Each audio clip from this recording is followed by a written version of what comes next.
I'd like to call our meeting to order. Welcome, everybody, to the March 17th, 2015 regular meeting. I would like to invite Supervisor Rivas to lead us in the Pledge of Allegiance. Ready, salute. I pledge allegiance to the flag of the United States of America and to the republic for which it stands, one nation under God, indivisible, with liberty and justice for all. Thank you. Motion to acknowledge certificate of posting. Second, Madam Chair. All those in favor? Aye. Opposed? Okay. We now will go to our presentations and recognitions. And Supervisor Botello, you have a proclamation. Thank you, Madam Chair, and I don't know if we have a representation, representative for the National Public Health Week. And I'll make a motion that we approve this proclamation. All those in favor? Aye. Opposed? Opposed, Okay. hearing none. Jim? How are you, sir? Very good. Good morning. Anyway, on behalf of the Board of Supervisors, we have a proclamation declaring National Public Health Week, April 6th through the 12th. And as we know, one of the things that we all value as humans is being healthy. And there's really, we strive to make our community healthy as public servants, and we hope that our kids and we grow old healthy. And some of the whereases, which I'll quote from our proclamation, is whereas in 1995, the American Public Health Association, through its sponsorship of National Public Health Week, has educated the public, policymakers, and public health professionals about the issues important to improving the public health. And whereas the past 25 years, U.S. life expectancy has increased, but at a slower rate than in other countries. Studies have consistently shown that we have a lower life expectancy with comparable countries. Whereas even the for-profit sector, we see companies seeking a better balance between their profits and the health of their customers. As an example, the CVS Health and Rayleigh's Nob Hill stores have stopped selling tobacco products and has expanded their programs to help people quit smoking. And I'm not going to read all the whereases, but now therefore it be resolved that the San Bernardino County Board of Supervisors proclaims April 6th through the 12th, 2015, National Public Health Week 2015 in San Bernardino County, and calls upon the people of this county to observe this week by helping our families, neighbors, friends, co-workers, and leaders to better understand the value of public health and support the great opportunities to adopt preventative, healthy lifestyles and habits in light of this year's theme, Healthiest Nation 2030. So I'll let you turn it over to you, Jim. Yeah. Thank you. Well, it says Healthiest Nation 2030. Maybe it can become Healthiest County 2020 if we pay attention to things. Health is number one on my list of things in my life. I thank my mom and my mother-in-law for being 95 years old, and I invite all of the public to join in any of the activities that are going to take place during Public Health Week. Thank you, Jim. Thank you. Yeah. Now I will make a motion to approve a certificate of recognition to Olga Castañeda. All those in favor? Aye. Opposed? Olga, if you could come up, please, I will be honored to present you this.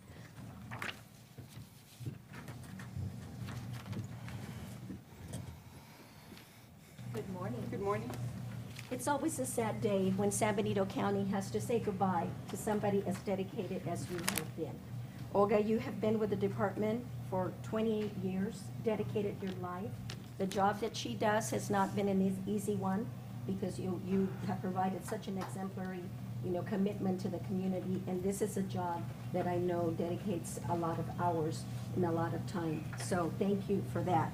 So on behalf of the Board of Supervisors, I want to award you the Certificate of Recognition for your Office Assistant 2 position in the Behavioral Health Department in appreciation for over 28 years. That's a lot of years. It is. We don't want to see you go. Service to the county of San Benito County. So best wishes on your retirement. You know where we are. You always, anytime you want to come back, you know you're welcome. I'm ready to go. You're ready to go. Oh, too bad. Okay, so Thank anyway, you so thank you. much. Thank you so much. And if you would like to say a few words, you may. Yes, I And will. Ellen, after she's done, you may come up as well. Okay, Thank you. Thank you. Good morning. I'd like to take this time to thank and acknowledge Alan Yamamoto, Gary Ernst, and Maria Sanchez for their support and encouragement throughout the years. And I'd also like to thank San Benito County for this employment opportunity given to me so many years ago. Thank you. Thank you. I just want to publicly acknowledge the appreciation from the Behavioral Health Department for the years of service that Olga put in with us. We really appreciated her work, and we will very much miss her. Wish you the you. best. You will be missed. Thank you, Olga. Okay, we'll move on to public comments. If anybody from the public would like to address the board, we cannot, and this would be on items that are not on the agenda. Do we have any speaker cards? Yes, James Fletcher.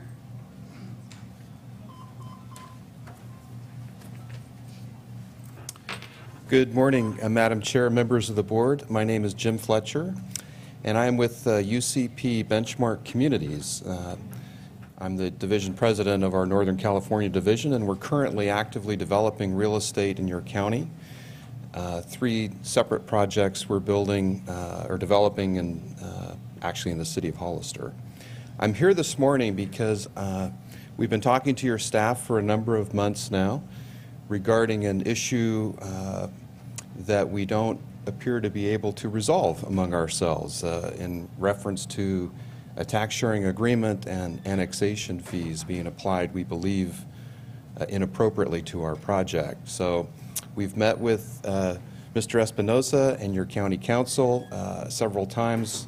We've written letters outlining our position, and they've informed me that they don't have the authority in this particular matter to make a final decision, that this is something that the board needs to look at and review. So my request is that you would put me on a future agenda as soon as possible, would be appreciated. I'll be here with my outside counsel, and we'll make a presentation and inform you of the facts as we see them and see if we can reach a solution that's equitable for all. So, Thank you, Thank Mr. you. Fletcher. And I will direct our CAO at this time, if I have the support of the rest of the board, to go ahead and agendize it. Our next meeting, I believe, is in April the 7th, so we can do it on that date. thank you very much. Thank you. Okay, will do. We'll put that on. Thank you very much. Okay, any others? No. I will again invite the public, anybody from the public that would like to address the board on an item not on the agenda? Okay, there being none, we'll move on to department head announcements. CAO Espinosa? Thank you, Madam Chair. We have a couple of items of discussion. One, we would like to make an adjustment in our agenda. We would like to strike item number 20 from the agenda, removing this item completely, and we'll bring that back at a later date, another board meeting. We also are requesting your board to move item 21 up to the first item on our regular agenda, so that will be prior to item 18. This way, our Director of Health and Human Services can give the presentation at that time. Yeah, we'll go ahead and move item 21 to before item 18. Yep. Regular Okay. agenda. Thank you. The other item I'd like to bring to your attention is we have a new employee out of our UC Ag Natural Resources Department. I would like to invite her up. Her name is Davy Rayo. If you wouldn't mind coming up to the board, and I'd like to introduce you to the board, if you don't mind saying a couple of words, and introduce you to the public as well. Thank you. Hello, everyone. My name is Davy Rao. I'm the new farm advisor with UC Cooperative Extension here in Hollister. I will be serving San Benito, Monterey, and Santa Cruz counties. My focus will be livestock and natural resources, range management type issues. To give you a little bit of background about myself, most recently I was working for Point Reyes National Seashore as the range management specialist there, working with dairy and livestock ranching families. I've also worked in private consulting, doing range management work, and also with the Resource Conservation District. So I'm very, very pleased to be here in San Benito County. I actually lived here for about 4 years a while back. So I'm pleased to be back, and I'm really looking forward to working with the ranching community and anyone in that area that's interested in rangelands. Thank you. You're welcome here, and I know you're going to have a great tenure. And it's always back to be back when you've been gone for a little while. So we wish you well. Thank you very much. Okay. Thank you. Thank you. Those are all the announcements that we have Okay. this time. We'll move to board announcements. Supervisor Munzer. Thank you, Madam Chair. AMBAG met last week, and one of the presentations we were given was a presentation on GASB 68, which is dealing with the net pension liability. And we're actually going to receive, I believe, the same presentation at the Monterey Bay Air Pollution Control District at our meeting tomorrow. So I have been talking with Joe Paul Gonzalez, and I would like to have it agendized that we have a presentation on GASB 68, because my understanding is we have to decide on what the state or somebody is calling the measurement date, and that is either June 30th, 2014 or June 30th, 2015, and we have to have a resolution voted on by this board deciding which date we are going to choose. So I believe this needs to be agendized, and so we can go forward with that. Is April the 7th early enough? Yeah, I think so. Okay. Either April 7th or even the second meeting in April, and because we'll have to arrange it with Hashi and Wayland. Person from Hashi and Wayland Okay. gave the presentation to us. I would encourage to go back to them and have them give the same presentation to us. So somebody will have to arrange it with their schedule. Okay, also. well, I'll look to the CAO to see which date is doable. Yeah. And if we need more information, if we can Right. get it by the 7th. Yeah, we'll move to get it on April 7th. If there's a conflict of timing and scheduling, we'll move it to the April 21st meeting. Thank you. And then the other issue that came before, or one of the other issues that came before our board was AMBAG staff is starting to work on the 2040 Metropolitan Transportation Plan and Sustainable Community Strategy. And in that is their population forecast for 2040. So it behooves us to get our general plan done so that those numbers can be rolled into the population forecast for 2040. Okay. So it's just one more reason to get our general plan done ASAP, because AMBAG is already starting to work on their next population forecast. One reason among many. Exactly. So we have it on our Exactly. agenda every single meeting, so thank you. And that is all I have. Okay, thank you. Supervisor Patello. Thank you, Madam Chair. Happy St. Patrick's Day to everybody. Everyone's wearing green. That's good, Oh, I forgot. except a couple of people. No, but we had to be here earlier than you. You had a time to pick your tie. You're right, you're right. Anyway, I have a couple of road issues, Madam Chair, that probably need to be agendized to give it proper justice. And the first one I want to talk about is an email that I received from Miss Debbie Hale from the Transportation Agency of Monterey County, and I'll read the email just for the board and the public's benefit.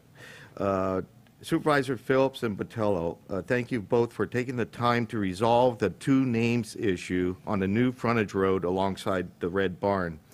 At the staff level, our key goal is to have one name for the road, but we don't care what the name is. I worry that the double name legacy will live on for decades and reflect a negativity on government without the full story being understood. However, I did get a novel idea from someone else. What about having a contest to name the road? You would take nominations and then choose the top names for a vote. TMAC could administer it as a neutral party. It could generate some good publicity rather than the negative publicity that could result from the existing situation. You could only vote once per email address online. I'm sure there is an easy way to set this up. Both boards of supervisors would have to agree to abide by whatever the voters choose. Let me know if you like this idea, and if so, we can work from your respective staffs to bring the item back for your board's consideration. And I responded back to that email. I do like the idea of the contest. We do have to resolve this issue, and sounds fair to me. I will mention the letter at the board meeting and suggest we place the item on our agenda for our meeting in April. I'm sure Supervisor Phillips must do the same, as our respective boards have already taken official positions. Hopefully, we can move forward in a positive light and engage the public in a final decision for the name of this new road. So I think it has to come back for a discussion of this board if we want to rescind our earlier action and get the public input on this very crucial issue. Oh, yeah. We could do what Gilroy did. They had a street and they named it No Name Uno. Maybe we could go with No Name Dos. It sounds like that's where we're going to end up. But anyway, what's the pleasure? Well, we don't need to take a motion, but is there a comment on that? I just have a really brief comment. All due respect to Mr. Patel, I know it's your district, but I hate to use government resources. But this is a political issue. This is a difference of two counties, two people in particular, that needs to be resolved. It just, you guys, we need to have some kind of leadership and compromise between maybe you and Mr. Calcagno. And, I would hate to go through this and use government resources, I just think it's ridiculous. And I think I give the idea 2 thumbs down. And I would hate to, have this, come back. I think it's just a waste of time. And, I share a lot of those sentiments as well. It just seems like we voted for the most obvious road name. And I truly believe that the public would support the name that we had chosen. I agree with you. Mm-hmm. And, Supervisor Phillips is kind of caught in a rock and a hard spot. And I certainly want to, maintain, our relationships outside of the boardrooms and so forth as well. And, but that's why I brought it to this board. I'll leave it up to you, your thought, and if you put it on the agenda, because I don't think we could do anything other than that. It has to be agendized because we already took action, Absolutely. so we have to rescind the action we've already taken.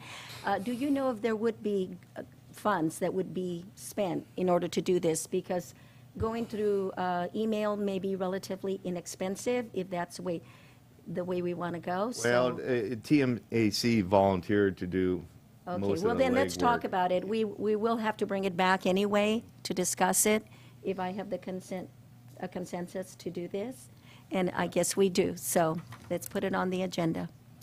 And the second item, Madam Chair, that it probably would serve more justice as a agendized item because of the importance and the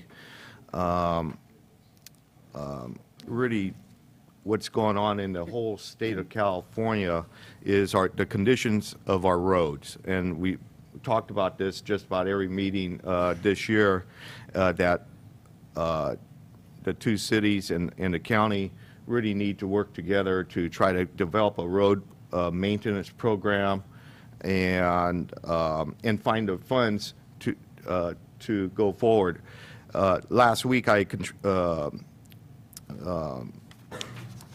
I participated in a legislative day for the Central Coast Coalition, and that's the counties from Santa Barbara all the way up through Santa Cruz. And some of the folks that participated along with me was Supervisor John Leopold from Santa Cruz County, the executive director from AMBAG, Debbie Arnold, who is the chair of San Luis Obispo County and their COG, and Jim Kemp from Santa Barbara County, and a number of other folks. And we met with Chris Woods, who's the budget director for the Speaker of the Assembly, and Brian Kelly, who is our Secretary of Transportation Secretary, and a number of very influential transportation folks, and shared some ideas what the coalition has for raising revenues to maintain our local streets and roads. And I think this is something that really I should give a little bit more detailed report to this board as far as some of the ideas that are being circulated in Sacramento as far as raising revenues to offset the decrease in the gasoline tax, the state gasoline tax. I think giving the opportunity to the public to comment on some of these ideas.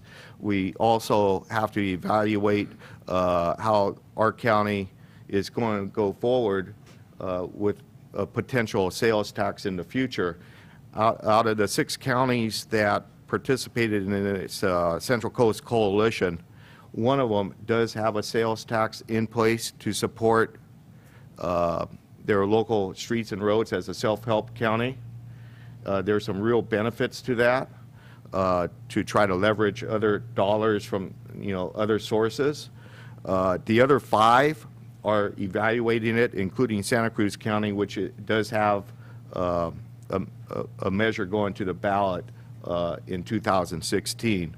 So there's quite a bit of information that I would like to bring the executive director of COG in as well to give a report to this board as well. Okay. And we do have, for the information, and I was going to report this during, these announcements, through intergovernmental, we are having a special meeting on March the 26th, which I believe is on Thursday?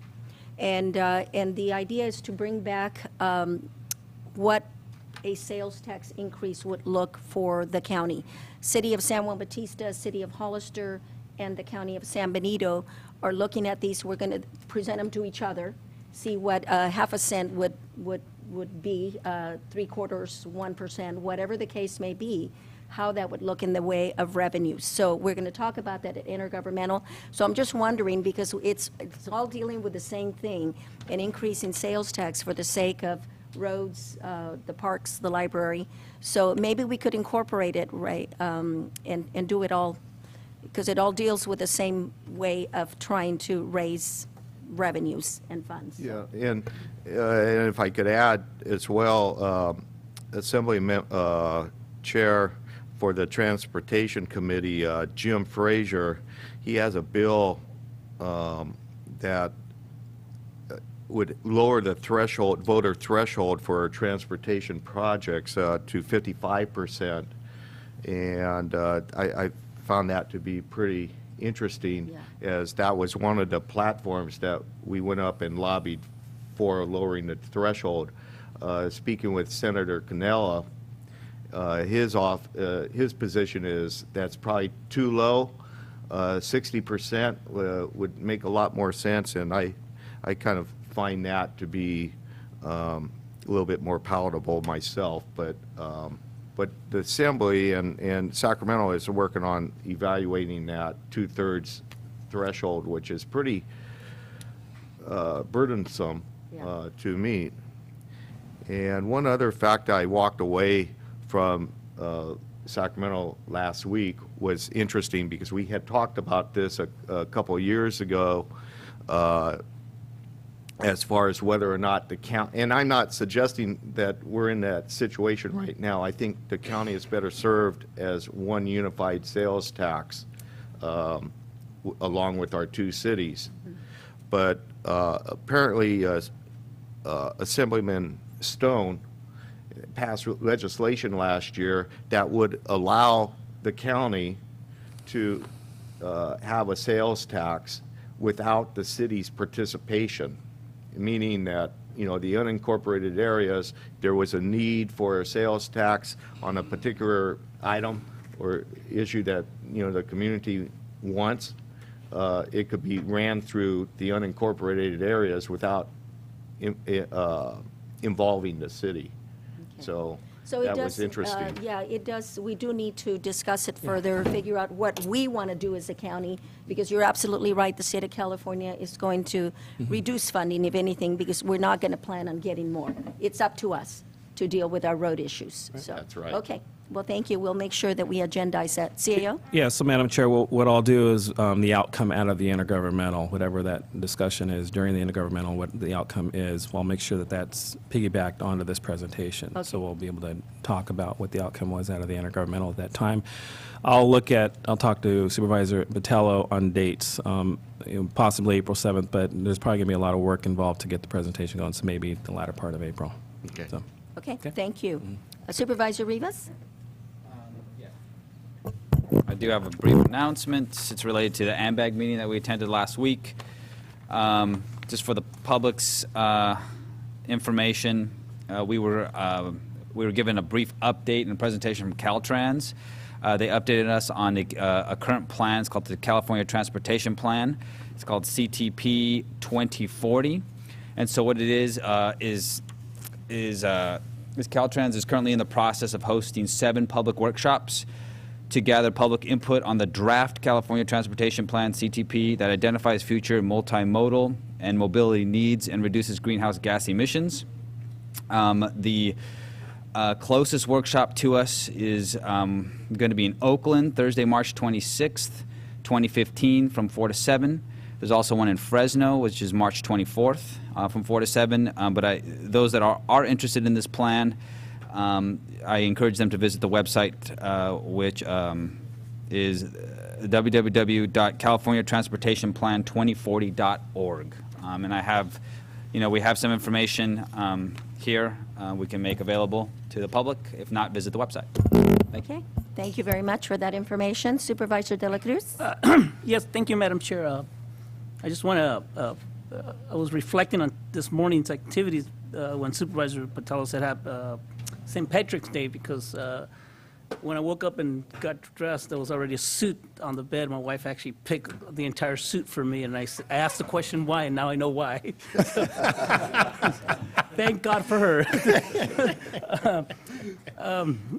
On March the 6th, the Hollister Heat softball had their grand opening, and there were over 350 girls that actually participated in the Hollister Heat, and for every player, there's actually a family behind that player to show support, and that's just great to know that the community is involved in our future participation.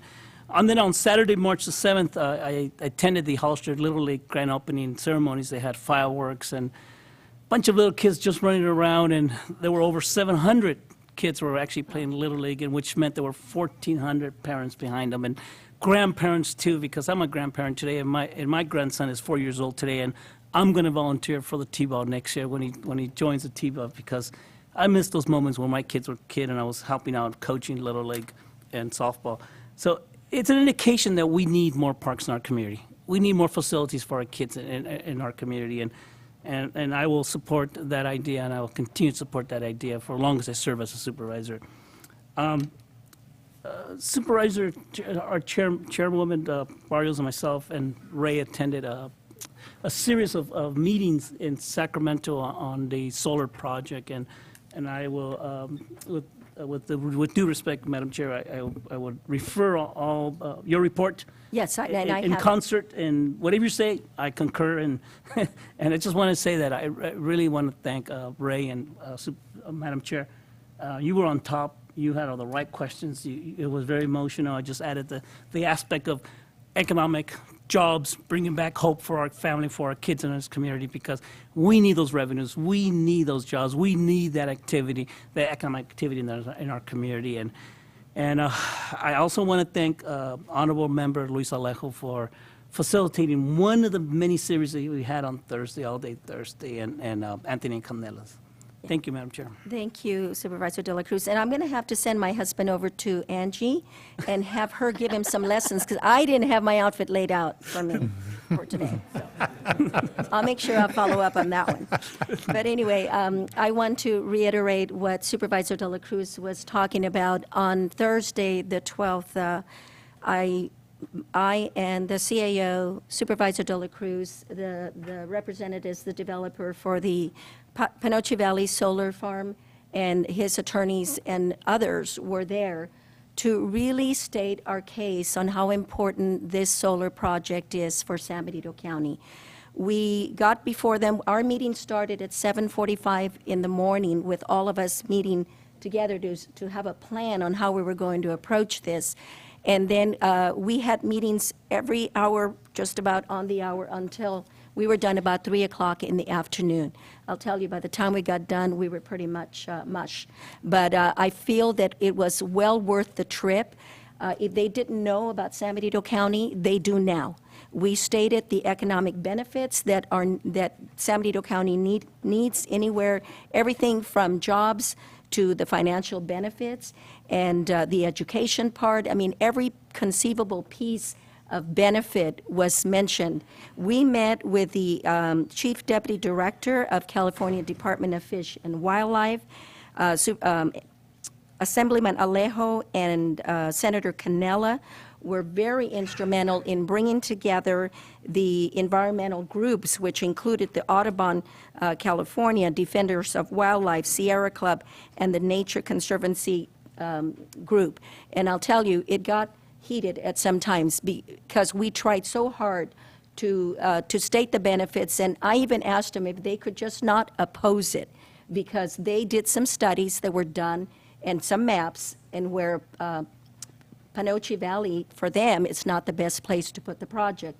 But those maps and information came in 2013. This project started back in 2009.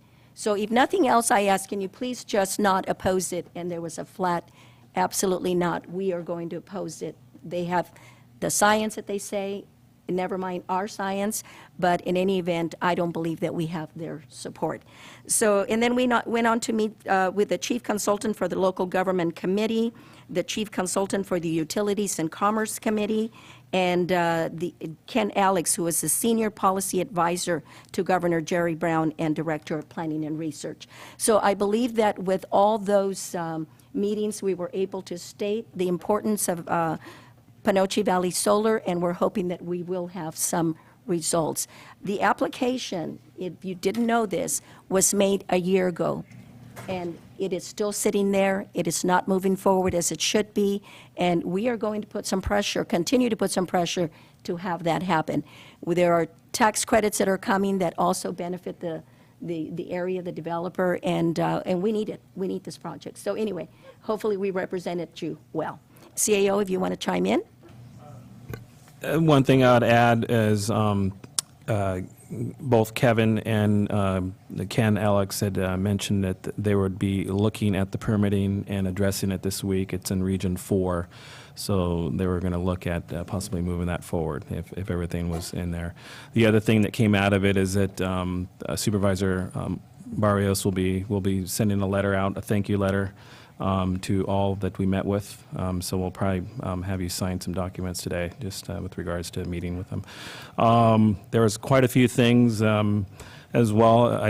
I just want to give a special thanks to Assemblyman Alejo and Senator Canela. They really stood up for our county, and they really understand the needs that we need to have from an economic perspective, and they represented our county well. So They did. They went to bat for us in an unbelievable way. So I want to thank them as well.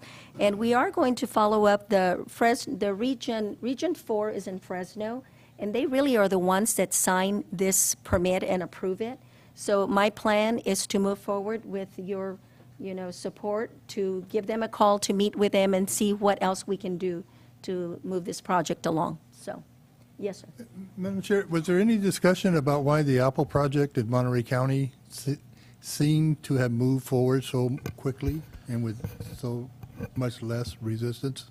No, I don't believe that was discussed. It wasn't actually discussed, but what they did discuss were locations that they felt that any type of project would be not a good place to put it. And I think in that region was okay for a project such as a solar project be created. So they're not opposed to this. They're not opposed to green energy or these types of projects as long as it doesn't occur within an area with the Kit Fox and other issues. So that was.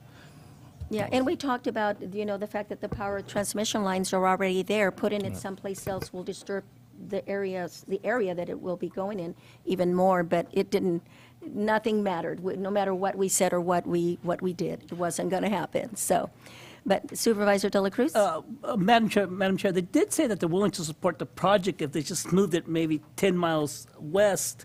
And we asked the question, well, are you guys willing to give them a check for $10 million and give them back 4 years because, that's so much it's going to take? And said, no, we're not going to do that. But we preferred that you built in the future any type of projects that's not shaded green but shaded brown. And they offer a suggested map in which we should consider for future projects. And I said, well, maybe you should implement the general plan yourself then.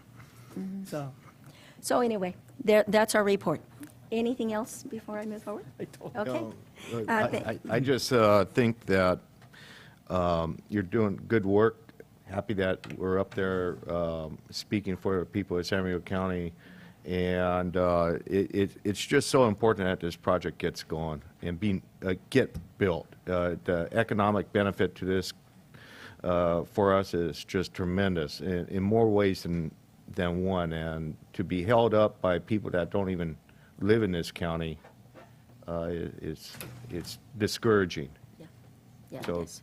Keep plugging. Yeah, we will, and we're not stopping there. After Region 4, we have made a commitment that we will go to the governor, and because he's the one that is telling us that we have to reduce, we have to increase the resources, the use of our natural resources. So I think this is the best way to do it, and if he is the one that's mandating it, then I think we should ask for his support on the project. So we plan to do that as well.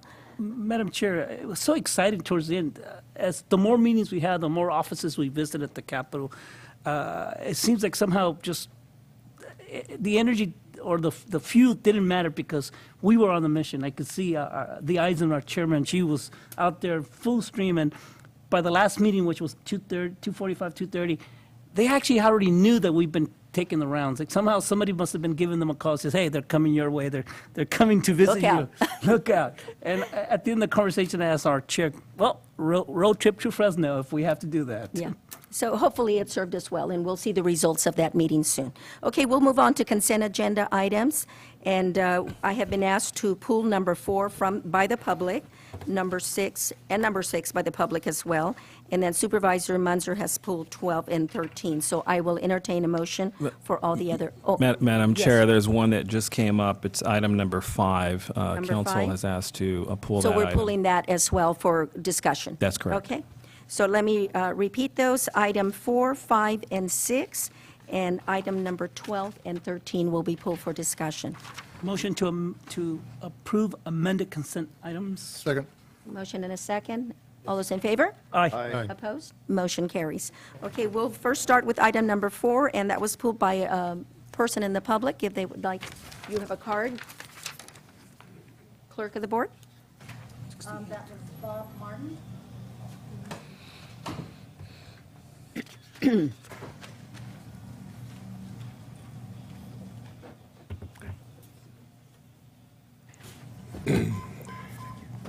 Start already?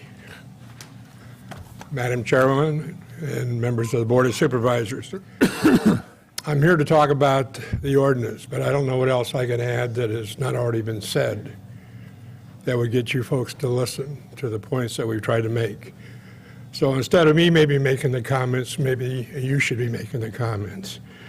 So let me ask you why. Why was this ordinance created in 3 days? It wasn't previously scheduled. on on February 6th, there was a meeting between the CAO and the court. Suddenly by the 10th, you had an ordinance was presented to go ahead and take away the pay for the majority of the work done by the grand jury. So the question is why? Why did you go and rely upon a 1993 opinion and then call it law? Your counsel will tell you it's not law, it's an opinion. So why would you use that as the basis for your ordinance? Why do you speak of supporting the grand jury in your comments, and I've reviewed all the different presentations, and then you don't? Why not have a conversation with the Superior Court judge? Have you presented that opinion before the court to ask for his opinion rather than rely upon a 1993 opinion? Is there any other county, and why is there no other county out of 58 that is taking the step that you're taking? Why do you not recognize the fact that this grand jury went to your CAO at the early term of their term and presented the fact that our budget was not workable, and yet you used the phrases that were frivolous and have not in fact informed you, have just spent the money? Why? Why is this an attempt to control the investigations of the grand jury? Because you're doing that by controlling the budget. We're not saying you don't have a fair budget, but we didn't have a fair budget. And why haven't you recognized that? Why were we never invited to the budget process, which you've spoken so highly of? Why don't you answer that question? The budget process, department heads supposedly are getting notification by January 30th of this year. You may have spoken of it, but we never got any introduction. We've never been invited, other than by your comments. There's no official notification given to the grand jury. And finally, I think you ought to be aware that under your ordinance that you're going to go ahead and approve, no doubt, unless you want to answer the reasons why to this public, the budget for that year, for next year, will be $27,000, based upon the fact of the grand jury meeting as a whole. My question is why? Hopefully in your responses you'll answer it. Thank you. Next speaker is Steve Austin.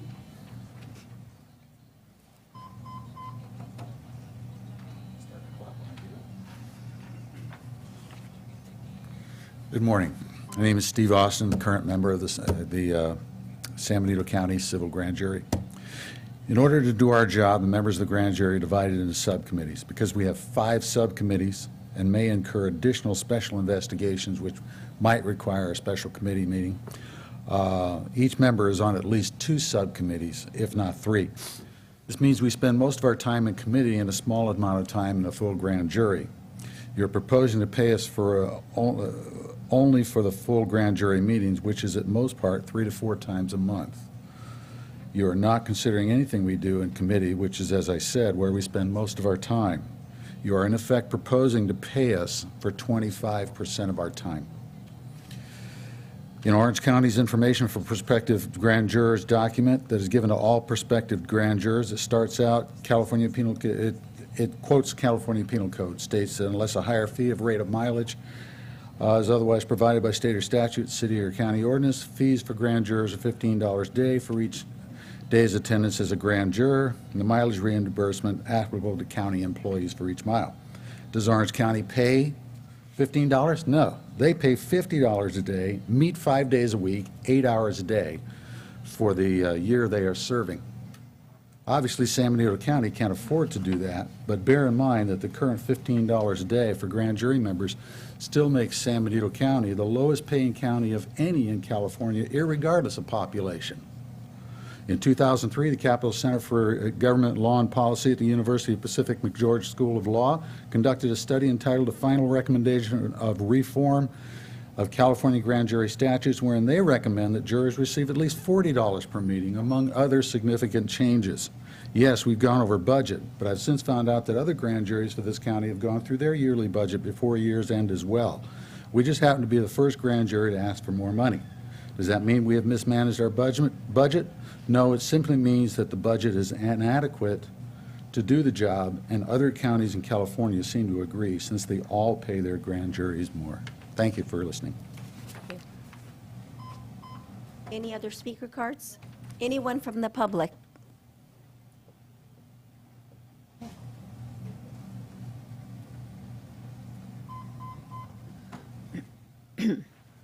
I'll bring the slip. Marvin Jones, San Benito County. Our first speaker raised a lot of questions. There was one that I was sitting back there wondering if he was going to ask the next question. It didn't. Is the grand jury investigating the county somewhere, and that you want to stifle their investigation? You want to control them by cutting their budget? Just the question that came to mind. Another question, no answer. Are they after you for something? What are you trying to hide? Thank you. Okay. Anyone else from the public?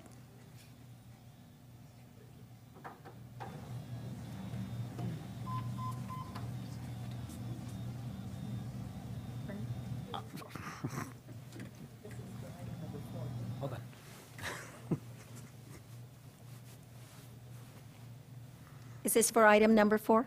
It is not. Okay, then anyone else from the public for item number 4? I'll bring it back to the board. Anyone from the board that wanted to comment?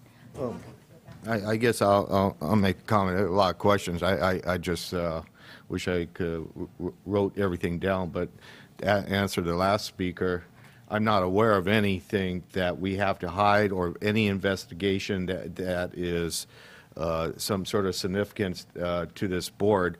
So that's not the reason. What the reason is that we're trying to develop some sort of management process of a budget of of an item that we have to deal with. And this ordinance sets in place how the grand jury will be compensated going into the future. We don't know what the budget is going to be next year.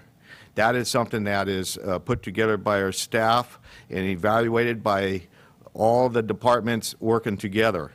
And there has been just a tremendous unwillingness to meet us halfway as far as, some sort of reforms as with your management of county monies. And, this is the largest grand jury budget that I've been on the board with already, and it's still not enough. And so I think for the sake of the budgetary process, we have to have something in place that we could manage, and that's what the importance of this ordinance is. I'm going to support it today. Okay, thank you. Any other? Supervisor Rivas? Yeah, I just, like always, we appreciate all the comments, but after the last comment about a cover-up, I had to pinch myself. I thought I was on an episode of House of Cards or what's that, the scandal drama on TV. And, this isn't about any type of cover-up, which is absolutely ridiculous. What this is about, it's about dollars and cents.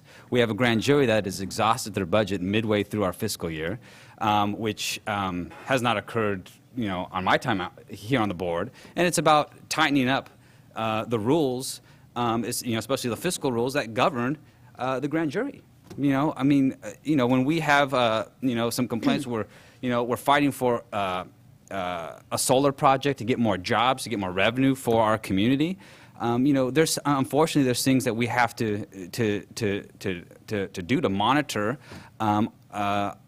our budgets, and that's what this is about. This is about dollars and cents. When you have a civil grand jury that's exhausted their budget halfway through the fiscal year, that's a problem. And so it's our responsibility to be fiscally responsible and to address that situation and to address that problem. So that's what we're doing. And I will, approve this ordinance, and hopefully we can get this behind us. Thank you, Madam Chair. Okay, thank you. Any other comments? Yeah, Supervisor Munzer? thank you, Madam Chair. The last time this was before us, 2 weeks ago, I thought we had worked out a compromise. The members of the grand juries got up to the podium, spoke respectfully when it came to decision-making. I made sure that we return the grand jury to their whole budget for this year. I made sure that when we enacted this ordinance, that it was only the ground floor and we could give more in addition to this as the need arises. And to hear the comments that I heard today, the accusations, just upsets me. And I don't know where I would go when this does come before us in the budget. Is a grand jury more important than the sheriff's department? We've had to decimate the sheriff's department. As the public all knows, that we only have 2 deputies and a sergeant on patrol at any one time. We're barely keeping the library open. And I happened to be in there with the other day with my wife, and Nora took me around, showed me the little kids that are working at the computer stations learning English as a second language. The library is important. We're going to hear from the audit committee in a little bit. The audit department has been decimated with cuts, and it has the potential of affecting millions of dollars through grants. To sit there and accuse us of what we've been accused of this morning is just insulting. We have the duty to oversee the budget for the whole county. We don't enact, once we set the budget, then the different departments live under it. The different elected officials live under that budget. They don't like it any more than the grand jury, but they live under it. I'm upset with what we heard today. Thank you, Madam Chair. Yeah. Well said, Supervisor Munzer. Supervisor De La Cruz? Thank you, Madam Chair. I just, I thought that our chairperson, Madam Chair, and myself and Ray put a lot of effort into reaching a compromise, and apparently it's not enough. I read that we develop a game plan in which it can have some type of budget policies and control in which this type of action towards today doesn't happen next year. And I honestly felt that the funds that we're going to allocate, that it would sustain enough for the end of the fiscal year and then go through the budget process and allow for a healthy discussion on how some type of compromise will be reached. Apparently that's out the door, my understanding, and I too will support this resolution, but I just want to give, hopefully this is the end for this fiscal year, and I hope we start on a new discussion item for next year, but just let me give some food of thoughts, and I'll still remember the fancy words I heard, and I'm actually going to keep this for a long time. It's all about a spoon-fed of common sense, and I think we're implementing them today. Thank you, Madam Chair. Yeah, CAO? Yeah, Madam Chair, I just wanted to, from a fiscal point of view, just kind of mention this again.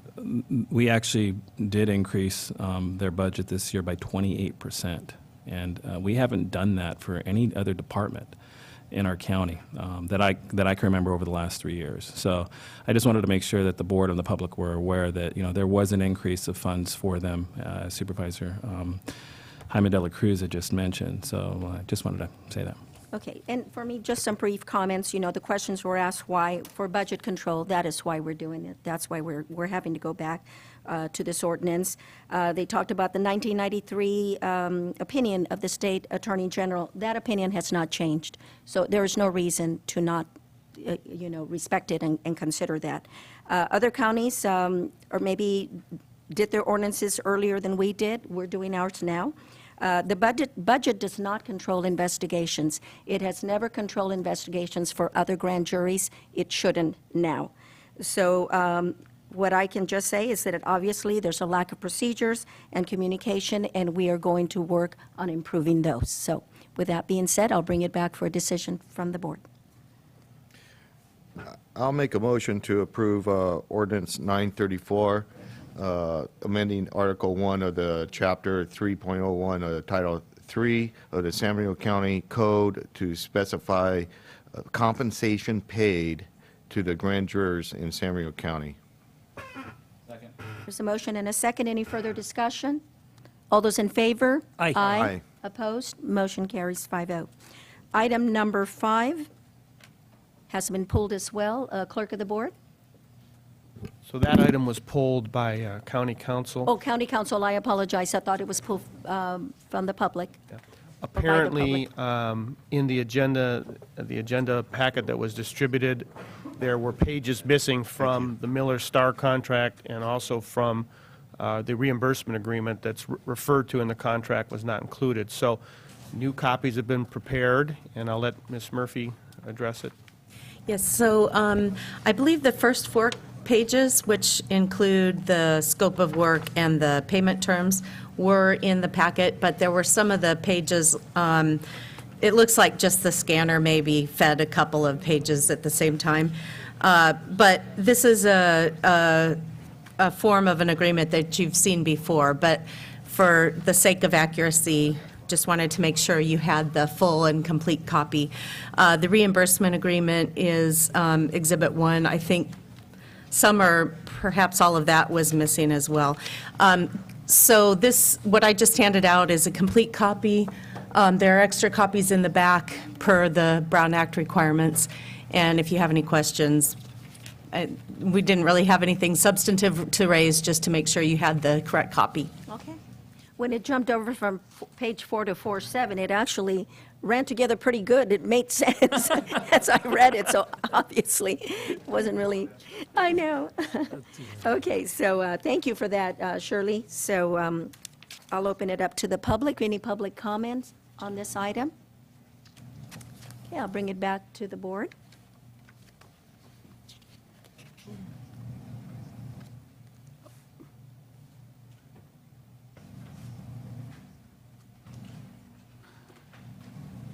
Madam Chair, this is just the beginning process, right? It's just a reimbursement agreement, that's all.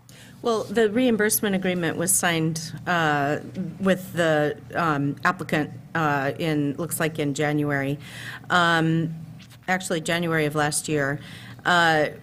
We're bringing on Miller Star to assist with the review of the EIR and other questions that may come about during the processing of the application.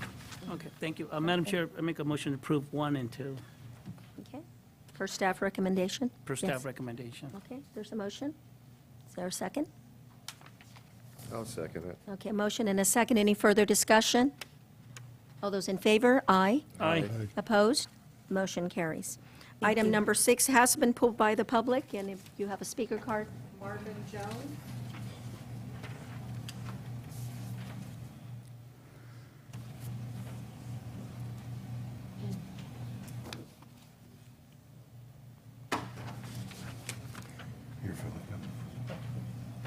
Marvin Jones again, Hollister.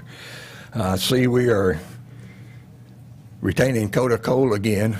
My understanding is they were the ones that defended the county when Citadel did their exploratory well, and we had the lawsuit that the county lost on the environmental impact statement. So now we're going to have them for defending, in effect, Measure J. I assume this is the first of many installments to come. $36,000 isn't going to go far. It'd be interesting if in the future that when we add to this one, that we just keep a running total of how much Measure J cost us.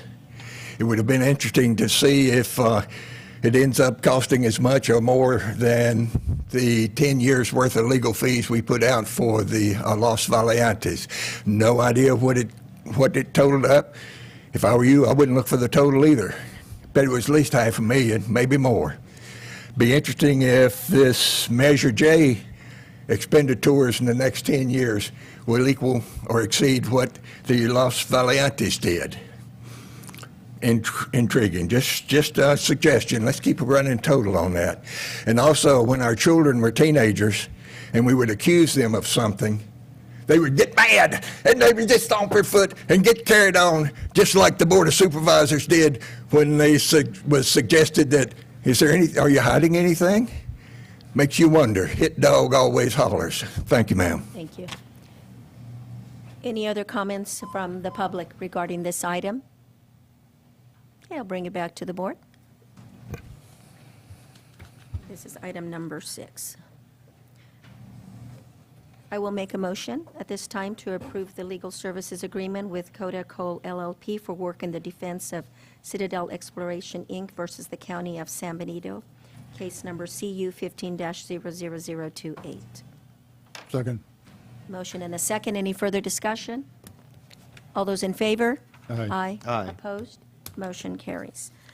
We'll move on to consent items 12 and 13. We'll take 12 first. Supervisor Munzer.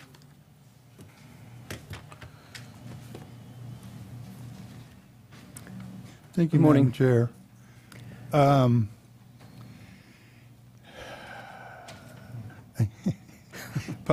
I apologize, I laughed because somewhere in the AIT, it talked about, oh, here it is. A bridge project usually takes 4 to 5 years from start to completion. I believe we're in year 17. On this one? Since this crossing has been washed out, and I guess my comments are on both, probably taking in both 12 and 13. It's time to get this done. That's correct. Whatever it takes, be it eminent domain, whatever actions we need to do, this has been, the historical park has gotten a bridge in quicker than this bridge. Yeah. From the same year that the crossings were washed out. This needs to be done, and it needs to be done ASAP. Thank you, Madam Chair. Thank you. Understood. Supervisor Munzer. Other comments? Supervisor Vitella? Well, didn't we have a contract already with Kathy Wood and Associates? Yes, we did. Didn't we put in that contract not to exceed number? Correct. We did on the last go-around, yes. And negotiation actually continue on. What was actually estimated back then, we thought we are going actually reach a resolution or a mutual agreement with the property owners. At this point, the negotiation remains with 2 remaining property owners that we need to resolve in order to pass through this stage so that we can actually go ahead and advertise the project. Right. And this money is to be paid from probably the federal funds for This is the bridge FHWA Highway Bridge Program, and luckily this one is 100% Yes, reimbursable. that's correct. But as we know, the federal highway trust funds are on the verge of insolvency, and That's why we need to get this project done so we can get our money. probably so. But the issue I have is when a consultant comes in, says, I'm willing to do this project, and then a few months later, we have to amend the contract. I think this is the It's third getting- time. Yes. Well, usually, most of these, as it gets to the end of negotiation, we think we're closer and closer, so we need so much time, so much energy and money in order to actually wrap up the project. But then we come across roadblocks with property owners, so it actually requires additional amendment to the contract. Otherwise, it would have been nice to have a kind of a contract with the expiration date until the project is actually completed, which the board doesn't like that kind of a contract with like 5 years or 6 years or whatever durations. We always want to keep the contract as short as possible and get to the point. Well, I know I've had discussions that let's condemn the property already, prepare the resolutions of necessity, and get this bridge put in. And we've had these discussions, and it just seems like negotiate. Time to get the appraiser, get it appraised, go to court, and grab the property, and put the bridge in. I think we are. I just have a hard time paying more money to Kathy Wood. I really do, because she already had the number not to exceed, and we've done amendments to this contract at least twice already. And, you know, I don't know. I haven't seen anything in here. If I tell you I'm going to do something for you for X amount of dollars, I'm going to do it for that. And if it takes me more time, I'm going to, oh, well, that's out of my pocket, and that's my effort. I learned something. Most of this contract, when we actually coming for amendment, is all guesstimated hours of work that needs to be done in order to come to fruition. But sometimes, you know, the controlling factor is not in your hand. You look at the worst case scenario. Sometimes the worst case scenario even get worse because of the other controlling factor along the way. Then why do we put not to exceed when we exceed it all the time? Well, we're actually, with these two property owners, we think we have a strategy and we can come to a agreeable resolution and wrap this up, hopefully. And without going to further actions or any other, you were referring to eminent domain or that kind of process. I'm not yelling at you, Amon. I don't think I'm yelling at you, but I wish Ms. Wood was here. I'd be probably yelling at her and saying, this is my message, is that you bid a contract, do a job, finish a job under the terms that we mutually agreed upon, and that's where I'm at. Thank you, Madam Chair. Supervisor Munzer? Amon, you say you have a course of action that you think you can resolve this. Do you have a time frame?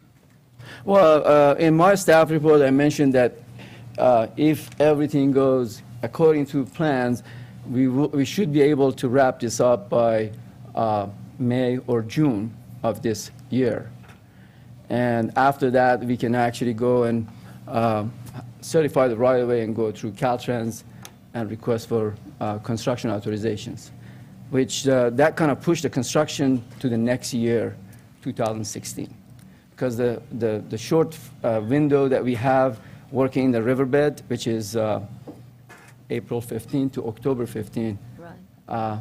We will miss the opportunity to actually start the construction this year. By the time we go through the bidding process and get, awarding the bids and that kind of stuff. Well, is it unreasonable to ask that by the June 19th meeting, that if it's not resolved, we have an agenda item to start condemnation proceedings? I think I refer that question to Shirley, County Counsel, and we will bring something back.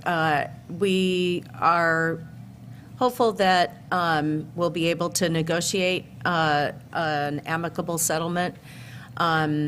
We will always continue to negotiate with property owners throughout the process, even if we bring a resolution of necessity properly noticed before you, and you will have discretion on whether you want to proceed that way or not. Until we have that before you, though, that's not really something that we can forecast for sure what your collective body is going to do, and we shouldn't. So we will bring forward the appropriate materials for your consideration. And even if you do ultimately decide to proceed, that you need to proceed with eminent domain, we will always continue to negotiate with the property owners and hopefully resolve it before having to go through the full-blown process of an eminent domain action. We're trying very hard to get this wrapped up as quickly and as amicably as possible. The other matter I wanted to point out is that I do believe that at least some of the budget that's reflected in this contract is left over, so to speak, from the previous contract. The problem is that the previous contract should have been extended by an amendment, the time period, but unfortunately that didn't happen, so it expired, and so we have to start with a new contract. Any other questions? Yeah, Madam Chair, I guess if I have permission of the rest of my board members and you, that by June 19th board meeting, that this is, at the latest, that this is at least re-agendized so that we can have an update of where we are with the proceedings. Yeah, and I would recommend that even sooner, because I believe that they, Ms. Woods believes that this can be accomplished by the end of May. Well, So, then yeah, first- so that then would the- put us in June. Yeah, yeah. Okay, and could this be as much as $10,000 then with the additional $2,500 that is added to the? That's what we're asking for, $10,000, yes. So it'd be a Oh, total of could it be 10,000. more than that? Uh-huh. I cannot speculate. I think based on what we have here, I think we have a conservative estimate in here that it should cover. That should cover everything. It should cover everything. Yeah, because I guess what my concern is that if we're going to go to eminent domain anyway, through eminent domain, that we're wasting this 10,000. I don't know, I don't want to interfere with the negotiations that you're currently under, but if nothing has changed, I don't know why this additional time is absolutely necessary. And if we haven't negotiated by now, I don't know if anything has changed to make any difference, and why we're not moving forward with eminent domain already. The use of a right-of-way negotiator is required by the applicable federal and state laws and regulations that apply, since we're using federal and state funding for the project. So it's a process then? It's Yes. a process. Okay, well, all right. Any other questions or comments? Yeah, I'll bring it back to the board for a decision. I would move per staff recommendation. Okay, there's a motion? Second. Any further discussion? All those in favor? Aye. Opposed? No. Motion carries. No, 4-1, with Supervisor Patella being a no vote. Okay, item number 13. Thank you, Madam Chair. Most of my concerns have been addressed already. Okay, so no further discussion is necessary on this one, but I'll open it up to the public for any comments. There being none, I will bring it back for, oh, I'm sorry, if you'd like to come up to the podium, please. And you'll be speaking on item number 13? You need to come up to the podium to address the board. Thank you.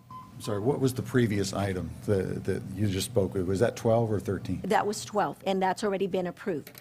But Okay. item number 13 actually has to do with the same project. I just wanted to make a comment that I think it's unforgivable. You need to address the board I'm sorry, instead of I them. just think it's unforgivable that it takes 17 years to put in a bridge that you're replacing. Doesn't make any sense to me at all as a citizen. So that's all. All right, thank you for your comments. Any other comments on item number 13? Okay, bring it back for a decision. Can I make a comment on that? Absolutely. Actually, before, it was 1998, actually, the bridge was washed out. I mean, it was a low water crossing. And it took so many years before we we had gone through challenges to actually get this program on the bridge program. So it's not really 17 years from 1998 to now that this been under design or right-of-way phase. It's been, it's close to 10 years. That's correct, but not 17 years. I just wanted to just mention that. Clarify that. Thank you, Armand. Okay. Yeah, Bring it back and for a 10 years decision. is a long time, too. And I can blame one of the problem with Caltrans themselves, because at 11 hour, when we had all the design completed, they came in and said that because of the fault being in the river, the Calvaris fault, they said the consulting conclusion report is inconclusive, and we cannot accept this. So they had to basically go back to the drawing board and redo the whole thing and restructure the whole thing. That's one of the reasons, and that happened for two bridges, Union Road Bridge and and Hospital Road Bridge. That's why it's taking longer than any other ordinary bridges. Thank you, Armand, for that clarification. So- Madam Chair? Yes, And sir. it just goes, but still, the ongoing negotiations and negotiations and negotiations, that's a meter running with a consultant, with a lawyer. And at some point, you bring in the appraiser, bring in two appraisers, and meet and develop your resolutions of necessity and get what the public needs. And that's where I'm at, and that's why, how I feel about the project. Okay, thank you. Supervisor De La Cruz? Thank you. I'm so glad we actually have a passionate supervisor on this one item. Thank you very much. But just a footnote is that, can you, Madam Chair, I don't know if it's Amon or Ray or Joe Paul, we need an accountability of these dollars and making sure that the federal is not going to deny the reimbursement because of time issue. I don't want you to come in a month and say, oh, by the way, we missed the deadline by one day. I don't want that to happen. Let's just make sure we get reimbursed for it and move forward. Yeah, And I'm looking at Supervisor Munzer because I heard his comments earlier about the timing issues. Don't want to hear that. Caltrans has not raised any red flag on that issue Okay. yet, but that's why we are going to All right. expedite things and Okay, get the whole this thing public done. heard you right now. Okay. We're staying on top of it, in other words, Armand, that we get full reimbursement. So- Exactly. Okay, thank you. Thank you. All right, I'll bring it back for Move for staff recommendation? Second. motion and a second. Further discussion? All those in favor? Aye. Aye. Opposed? Motion carries 5-0. Okay, we'll move on to regular agenda items. And we have moved item 21 to the top for the sake of timing for our director.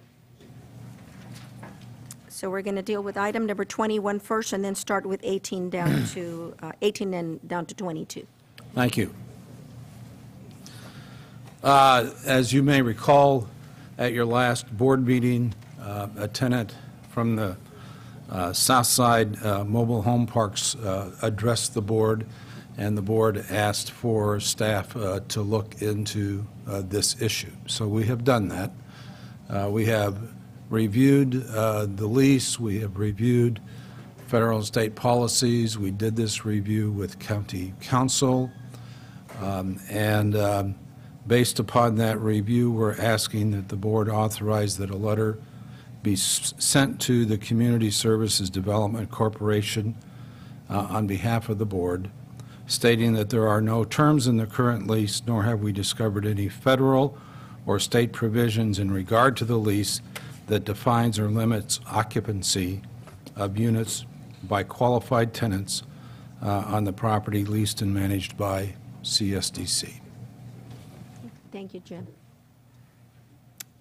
I will go ahead and, do you have speaker cards for this item? Let's go ahead and hear from the public first, and then I'll bring it back to the board.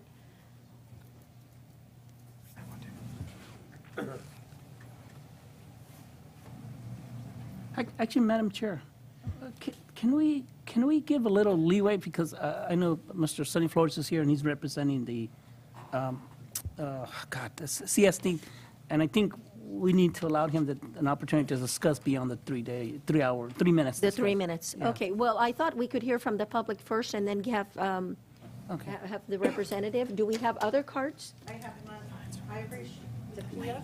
Okay, we'll hear from Okay. her, and then we'll give the opportunity for Okay. Sunny to come up. Good morning. Good My morning. name is Irish Tapia, and I'm from California Rural Legal Assistance. I'm speaking on this point because we actually have a few clients from that park who were given notices to vacate. And I'd like to agree with the person who spoke prior to me that the language on the lease is just so vague that it is just really necessary to have something that better stipulates kind of, what the limitations are. I understand that somewhere it says it's 24 months, but also know that a lot of our clients have been living there for up to 4 or 5 years, and this was never implemented. So to give them a notice now, it's just kind of a shock. And again, since this is kind of the last place to go, if they can't be here, then they can't be anywhere at this point. Some of them have found housing outside of Hollister and San Benito, but we still do have current clients who are really depending on something to move forward as far as changing some of the language, just to even give them more time. Some of our clients aren't even asking that they stay there permanently, but it would be really, really the most effective if there could be some change in the language for the contract. Thank you. Thank you. Supervisor Munzer? I think there's a question for you from one of our board members. Okay, my understanding is these facilities were set up possibly after the Loma Prieta earthquake to provide temporary housing for people that were homeless. I don't think it was ever intended to be permanent housing for anyone. Is that your understanding I'm also? not sure what the intention was at that time. The problem is that transitional housing is pretty common. I mean, we have a lot in Santa Cruz, Salinas. We work with a lot of clients from different housing units. And transitional housing usually means that they're being helped through some sort of program to transition out of it. That's kind of what the meaning of it is. So most of them have caseworkers. There's time limits, even just 10 months. Because you're just preventing homelessness and you're trying to help a family move forward. I think the big problem has been that when this program started, there isn't any of that. And then when people started to live there past 2 years, nobody came back and said, you know, you've been here for 24 months, or, you know, now that you've been here for 24 months, maybe in 6 months, there was nothing. It's just, they just continued to live there. So it's really just, I guess in my view, just the specifics of the language. And if they had really implemented it, we wouldn't be here today. Okay. Okay. All right. So your issue right now with the language of our lease and how we've been implementing it historically. Correct. Okay. All right. It's just really misleading to the families that are there now. Okay. And then I have a question for Jim. Yeah. Well, are any other questions of this representative? Madam Chair, so if that language is clear, you guys are okay with it? Yeah, if it was clear and it said it provided that it was 24, months, and then everything was followed through, leading up to it, because there is just kind of standards that have to be met, then there wouldn't really be anything to, kind of, I guess, battle out here. There wouldn't be a misunderstanding by anybody. But again, some of these tenants, because of the language not being clear, I think it's just as, I don't remember what, yeah, it just says it provides housing for people at risk of becoming homeless. I mean, there's no, that's it, We'll follow up on it. So. Yeah. Okay. Good to know. Thank you. All right. Supervisor Patello, one more question. Yes, I'll let Mr. Writing Sword answer, okay. make Thank comment, but I do have a question for I just wanted to clarify two things. One is, yes, it was originally set up because of the Los Prietos earthquake. But in 2010, there was a separate agreement signed that had nothing to do with that original agreement. It had to do with going forward from there. Secondly, we have discussed this with CRLA. They have submitted language, proposed language. We reviewed that with County Council, and the opinion of County Council was the language in the current agreement is sufficient. If I just may address one point, just to be clear, this agenda item is with respect to the lease between the county and CSDC. CSDC has their own separate lease agreements with their tenants. Their lease agreement with their tenants, I believe, limits the occupancy to 24 months. So whatever we do with regard to the language in our lease doesn't affect their lease agreement with their tenants. It's two separate contracts. So, Madam Chair. Yes, please. And I apologize, Supervisor Patel. I know he's next That's on the all list. right. So, Madam Chair, it's just the same concept as what the Board of Supervisors have with the Farm Labor Board kind of concept, where we lease the property to the Farm Labor Board, and the Farm Labor Board has their own agreements with their own tenants or occupancies or Yeah, they correct? sublease. They Yes. sublease it. Correct. Subleasing, there you go. Thank you. Okay. Supervisor Botelho, you had another question? Yeah, I just found that last point that Irma made was pretty valuable and kind of answered my question as it is right now. That satisfied with what was going through my mind. I had some comments after the public comment Right. period. Irma, if you could come up, I have, just for clarification, you mentioned that the contract is between the, the organization CSDC. Yes, is between them and the tenant. And their contract does say 24 months? I believe so, yes. Okay. And they're free to negotiate whatever terms of tenancy that they want. Okay, can we interfere, and I guess I have to ask this of other council besides you, I know your council as well. Are we stepping on anybody's toes by interfering with the contract that this organization has with a tenant? No, I believe the letter is just to clarify that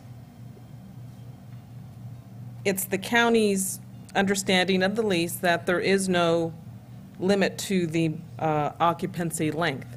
Now, that doesn't mean to say that CSDC can still go forward with their lease agreements for 24 months. That's entirely up to them. Or they can extend it for longer than that. We're not interfering with their ability to contract with their tenants. We're just trying to provide clarification because, as I understand it, there may have been some misunderstanding as to limits that were either part of this lease agreement or someone communicated to CSDC that they may be out of compliance with the original use permit. Okay, very good. With the original use permit, that would be between the county and... Correct. Okay. And they just didn't want to be in violation of that. Okay, very good, thank you. Madam Chair? Yes, sir. Okay, I see three players here. I see CSDC and CRLA here, and then the Board of Supervisors. Shouldn't the discussion of understanding be between CSDA and CRLA first? Shouldn't that be the discussion, I guess, where CRLA should be going and discussing with Sonny and his group? I believe that has already happened. Jim, if you could Yeah. clarify. Yeah, I mean, we were asked to look at this, and when we looked at it, we could find nothing in the lease that the county has with CSDC that limits, that puts any time limits or anything on it between, in our agreement with them. Whatever agreement that CSDC has with their tenants, they can do that. Now, my understanding is CSDC is looking for direction from us to basically say, we don't see anything in our agreement with you that limits the tenancy for this. And so that's, we're trying to convey that to them. And hopefully, from what we have heard, if we convey that to CSDC, and you'll be able to speak to that, that will satisfy this issue and we can move on. Okay, all right. Supervisor Munzer? Thank you. Jim, do we, through Health and Human Services, one of our departments, do we work with these people to try to move them into permanent housing? Do we have a caseworkers that work with these people? The lease between us I'm and, not talking about the lease. I'm talking about, do we work with these people? Yes, we do. As was alluded to, that other counties do? yes, we do, and CSDC also works with them. Okay, so that is being done. Yes. And there's been times where people have had to use these facilities for up to 4 years and we haven't been able to find something for them? That's my understanding, that I mean, we know what the market is like in San Bernardino County. It's a pretty thin market. And it's also a pretty thin market for people, low-income people. Right now, they're being charged 50% of market rate for this, and for them, to move into, something that's more expensive may be a limitation for the tenant. All right, I will ask if there's anybody else from the public that would like to speak before I ask the representative from CSDC to come up. Can I add something? You may. I'm sorry, this is just news to me. Again, we have several clients for our office, both Salinas and our Watsonville office, and I don't know of any caseworker for these programs. I mean, there's nobody working with them one-on-one. I don't understand kind of where that came from. None of these families have aid other than they have housing available because they rent here. But I haven't met anybody who has a caseworker who's under any sort of contract like transitional housing might have in most other counties. I'm sorry, I kind of cringe at somebody saying that when I'm sitting here, and that's not true. Okay. Ma'am? Wait a minute. I have one Supervisor Botello question, has a though. question, and then, Jim, you may come up before I call Sunny to come And up. so in your mind, this should be permanent type of housing for you, or are you striving personally to try to move out and, to some other sort of residences?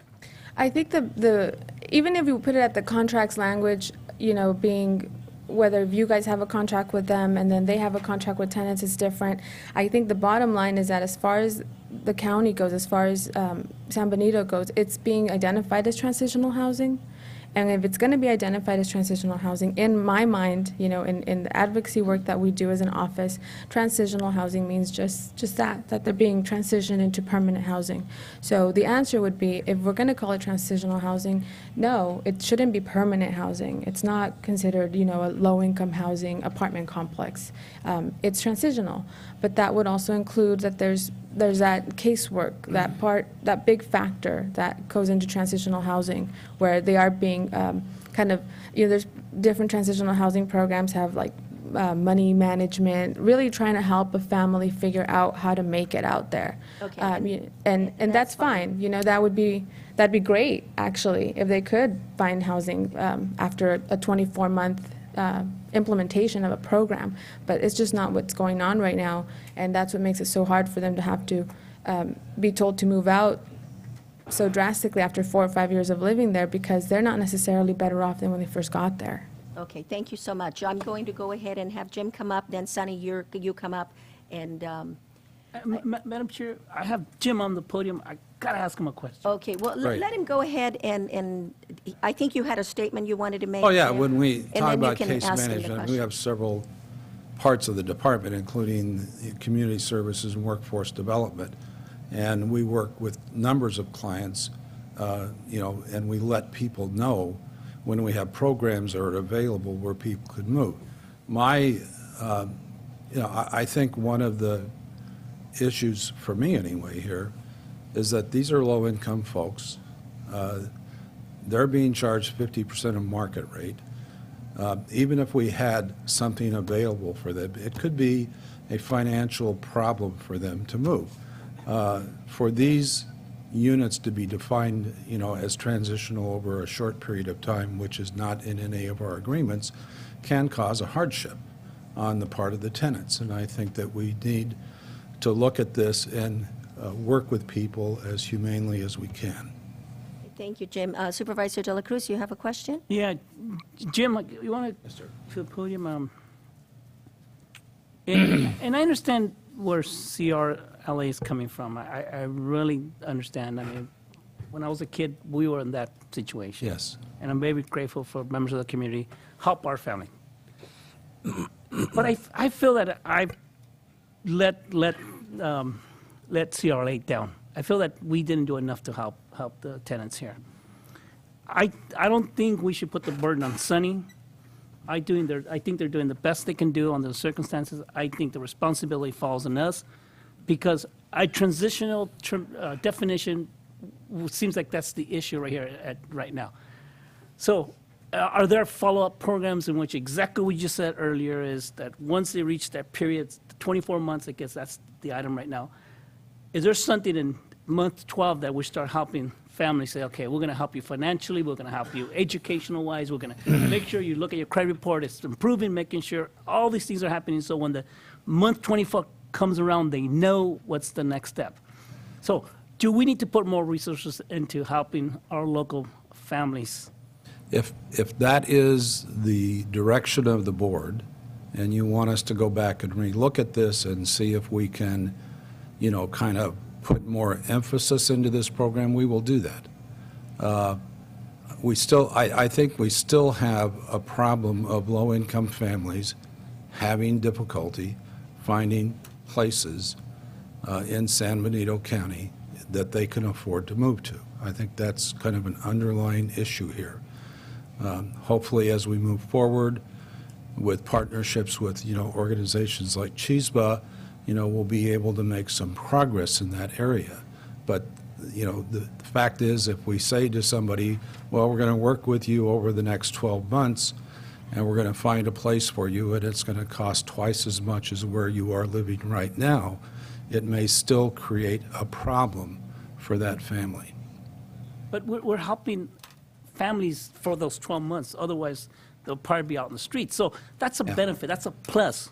And we need to put it in writing somewhere that there's no 100% guarantee that it'll be a transition. And I think somehow that transition, that part of those words were not included because because I had a meeting with Sunny and listening to the lady, I understand both sides. Yes. And somehow there's a gap missing. Okay. And we got to address that gap. And we need to be honest and upfront. And this is a 24-month period, or this is an 8-month periods. And after that, there's no guarantees. But we're going to try our hardest. I will take that message back to staff. Thank you, Jim. Thank you, Jim. I'd like to give Sunny an opportunity now to come up. Thank you for being so patient. And he's representing CSDC. Hey, how you doing? I'm Sonny Flores, CSDC. I'll try to not jump around. There was a lot of information here. In 2010, we re-signed a lease with the county for the mobile homes up there. At that time, we were told that it had to be temporary or transitional, that permanent rental housing wasn't allowed there due to the conditional use permit that was issued for the location, the site, in 1991. That's use permit 57091. You guys received that in your board transmittal. It shows emergency housing up to 16 units. In our contract that was given to us by the county in 2010, Section 5 states temporary transitional rental housing. The attachment A to the contract also says temporary transitional rental housing. The resolution says, addresses the conditional use permit and also states temporary transitional rental housing. California Health and Safety Code says temporary transitional housing is a maximum of 24 months. That's the guidelines that we used. CRLA says we do not operate a complete transitional program. We do not operate a complete transitional program with full case management because we do not receive any state or federal funds for that. After renewing the lease with the county in 2010, our board drafted a policy for up to maximum of 24-month rentals. By 2012, we notified the tenants. So to say that no one was given notice is incorrect. It was given in May of 2012. The letter was in your board transmittal also.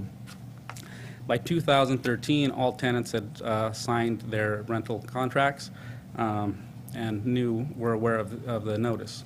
At that time, we'd let them all know that, if something came available, we would let them know. We would see if we can qualify them. Unfortunately, the housing market's really tough. We have not had any vacancies. People just aren't moving. So we haven't been able to offer them anything new. So over the last few months, because we have a limited amount of tenants, I'm able to see them regularly. So speaking with them, I was just kind of giving them the heads up, letting them know, hey, be prepared. This is coming around the corner. Start looking. At the same time, in the past, we told them, get on all other waiting lists. There's a lot of other affordable housing companies. We all operate on a waiting list. We all have about a 2 to 3 year wait. So the temporary program allows them to maybe qualify for ours while they're waiting on another waiting list to qualify for another program. So there's a benefit to it. So I guess what we would really like is to clarify our lease. If we need to get rid of if the county can in fact allow us to rent it as a permanent housing, we'd like our lease to state that. If that can happen, we'd like to meet with the proper staff here in the county, whether it's county council, health and human services, to draft a new lease that has that language in there. Once that happens, we can take it back to our board for review, and they can determine whether they would change our policy at that time. We may continue with the 24-month because we do see the value there. We may allow it to go to permanent housing at that time. So that's that's really what we'd like, just clarification, and if we can, to update our lease to state whether we can in fact offer permanent housing. We were told that it was not allowed on the site due to the permit. Right, so you're asking the board now, our decision Well, will be then. well, to either send it back to staff, if the staff's determination is accurate, that we can meet and draft up a new lease and bring that back to the board. And once we have that in place, I can get it to our board and we'll review our policy at that time.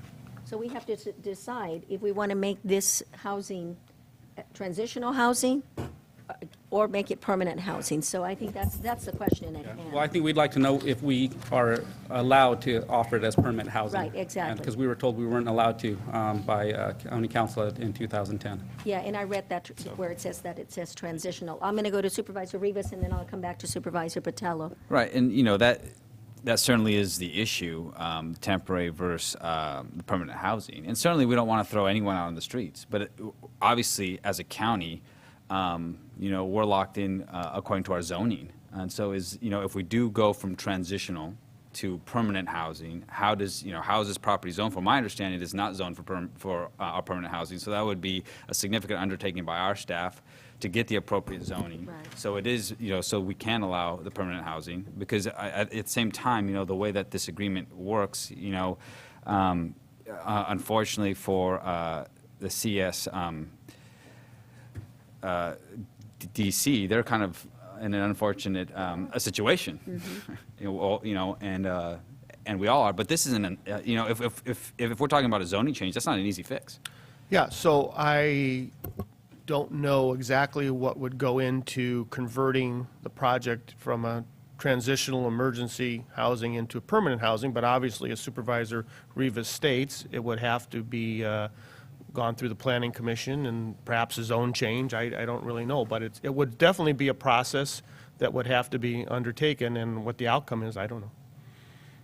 Or council, we could just identify transitional and make this moving forward and say, transitional, 24 months, the other- whatever, 0 to 24 months, and then this would clarify it and give them something that they can, So permanent Hey. housing is one concept that I don't know that staff has really discussed thoroughly. I don't think it has, but transitional that's definitely something that's in front of the board now, which I think is really what staff was seeking clarification of. Yes.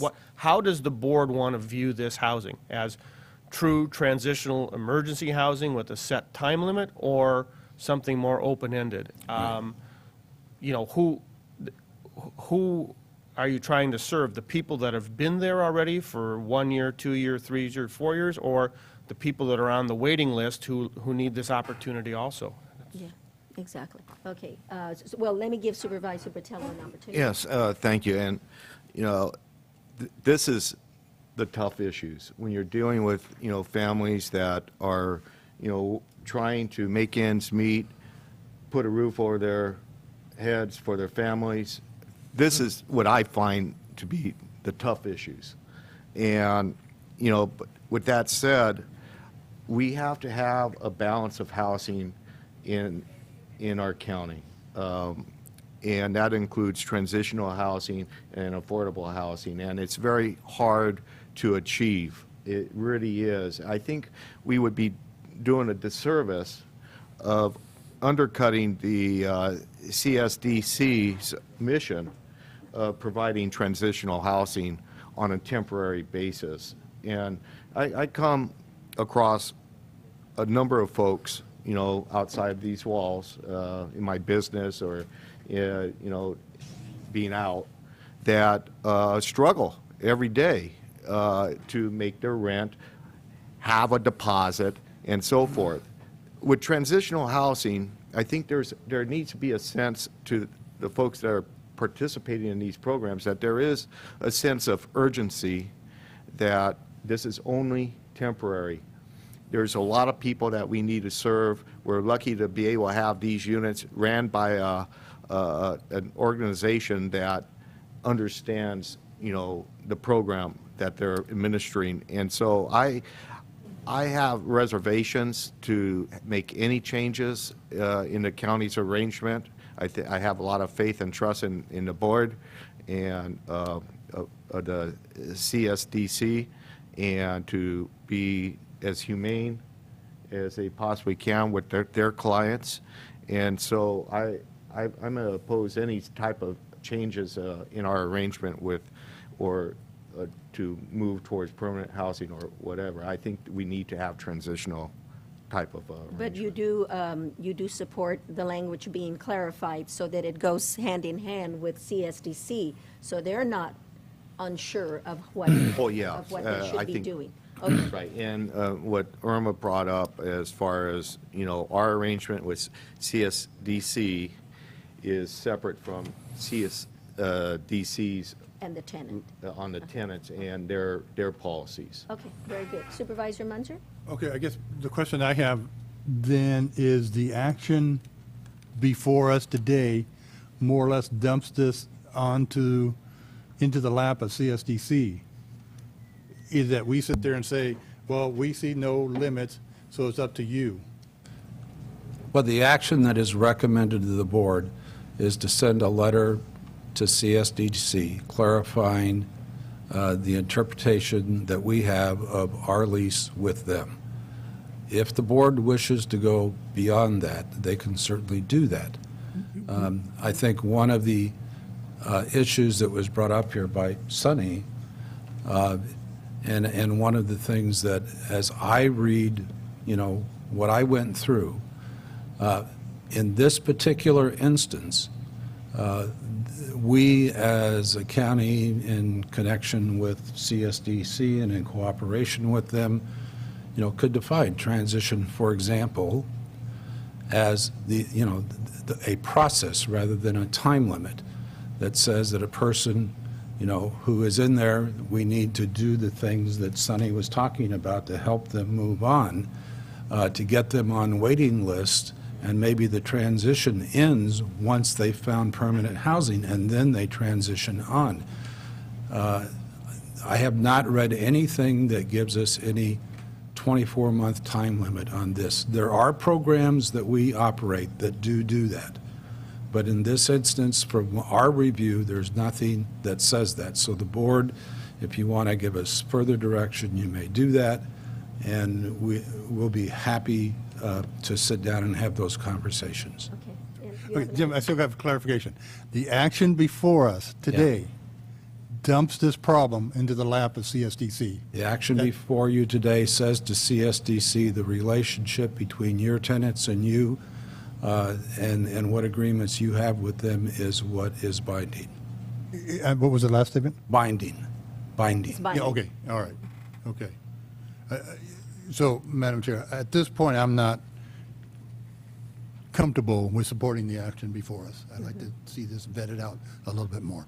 Yeah. Thank you. And I think we can add to the action that we do respond because that is the interpretation, the legal interpretation that we're responding to, right? We're responding to our contract between CSDC and the county, and what we interpret, that's all we're doing. But we can add to that and say that we would like to look at this further and be more specific on the language so that it isn't falling just on the CSDC shoulders. So I think it's somewhat confusing. What the county has control over is the contract between the county and CSDC, which I'm going to refer to as the master contract for clarity, okay? CSDC then enters into a separate contract with the tenants, which I'm going to refer to as the tenant contract. And it's in that contract that the 24-month stipulation is, or 24-month term of lease is. It's not in the master contract. And what Jim is saying to you, what Irma has said to you, we haven't discovered any state or federal regulation or anything in the master lease that dictates how long the transitional period is supposed to be. Is it 12 months? Is it 18 months? Is it 24 months? Is it 60 months? So CSDC has kind of unilaterally defined that transitional period in the tenant lease. So what I think your staff is coming here today and asking you to do really in its simplest form is, do you support CSDC's definition of a transitional emergency housing as 24 months? Or would you like to see a shorter or longer period? And if you would like to see a shorter or longer period, that's the letter that Jim is going to write, or the board's going to write to CSDC and say, rather than 24 months, please consider 60 months or 12 months or whatever it is the board's decision. So, and CSDC will then take that letter and think about it and decide whether it wants to change the tenant lease to incorporate the board's desires. Okay. Clear enough. Supervisor De La Cruz? Thank you, Madam Chair. Madam Chair, I'm going to see if we can reach a compromise here. Okay. And I know there is a system, and I'm looking at Supervisor Munzer, because with your blessing, can Supervisor Munzer and I create a subcommittee to talk to Sunny and CRLA and see if we come back and bring back a recommendation? It's the same type of template that we handled with the labor camp a couple years ago, and I kind of felt that was successful. And can we give it can we give it a try, see if we can reach some type of resolution on this, Madam Chair? Okay, and I'm assuming that will be your motion. Yes. Do you want to, on the same motion, say that we can go ahead and give that letter of our interpretation of our lease between CSDC, which I think is important to make sure that we do that, but with the caveat that you will move forward with... Here's the problem. The problem is if we add that to the motion, then basically it's going to defeat the purpose of what Supervisor Munzer and I are trying to do. You feel that way, I'm Supervisor requesting Munzer? that we give us an opportunity to see if we can come with something. So you want to do that before Yes. we even do, okay. Supervisor Batella? I just have a question for Supervisor De La Cruz. Aren't we sort of getting into the business of the CSDS's board by doing something like that? When we had the ad hoc committee for the migrant camp, that was a little bit different in the fact that we were trying to put together two different groups and reach some sort of consensus. This here, they have their policies in place, they're meeting a need in the community, and now we're kind of maybe possibly micromanaging our arrangement. Madam Chair, you're absolutely correct, but Sonny, would a month delay of asking us for interpretation letter, would that, anything? Well, at this point, we've already issued notices. We're operating under that because our policy is still the same. So since we haven't changed anything, I'd have to get back to my board to see if they would want to postpone those notices. At this point, we're moving forward with them because, like I said, we were told it was a planning issue for the site. That's why we stuck with it. So if we need to meet, I can get to my board and see if we can, what actions we would need to take. But we can definitely meet and discuss it. But Okay. we'd definitely like to clarify the lease. Okay. Supervisor Rivas? So I have to, in all due respect to my colleague here on my left, I think best intentions. We have, I think he has the best intentions, but I agree with Supervisor Batalla. We're up here and we deal with a significant amount of issues where things just are magnified 10 times. They blow up. We can't handle every single request. We can't try to solve every single problem. This problem, is very clear. As far as the jurisdiction between, this organization and the tenants, and I think that, we need to leave it at that. Okay. So you will support the letter? I will. The letter, yeah. Any other comments from the board? It doesn't say that. We have a public comment. Please come up. The letter says. Members of the board, my name is Fernando Gonzalez. I'm the chair of the CSDC. Unfortunately, Jeff Jeffers, our executive director, couldn't be here because he is ill. And Sonny has done a very good job of giving CSDC's point of view. The only thing I wanted to come here is to really thank you for providing a partnership with us in providing transitional housing.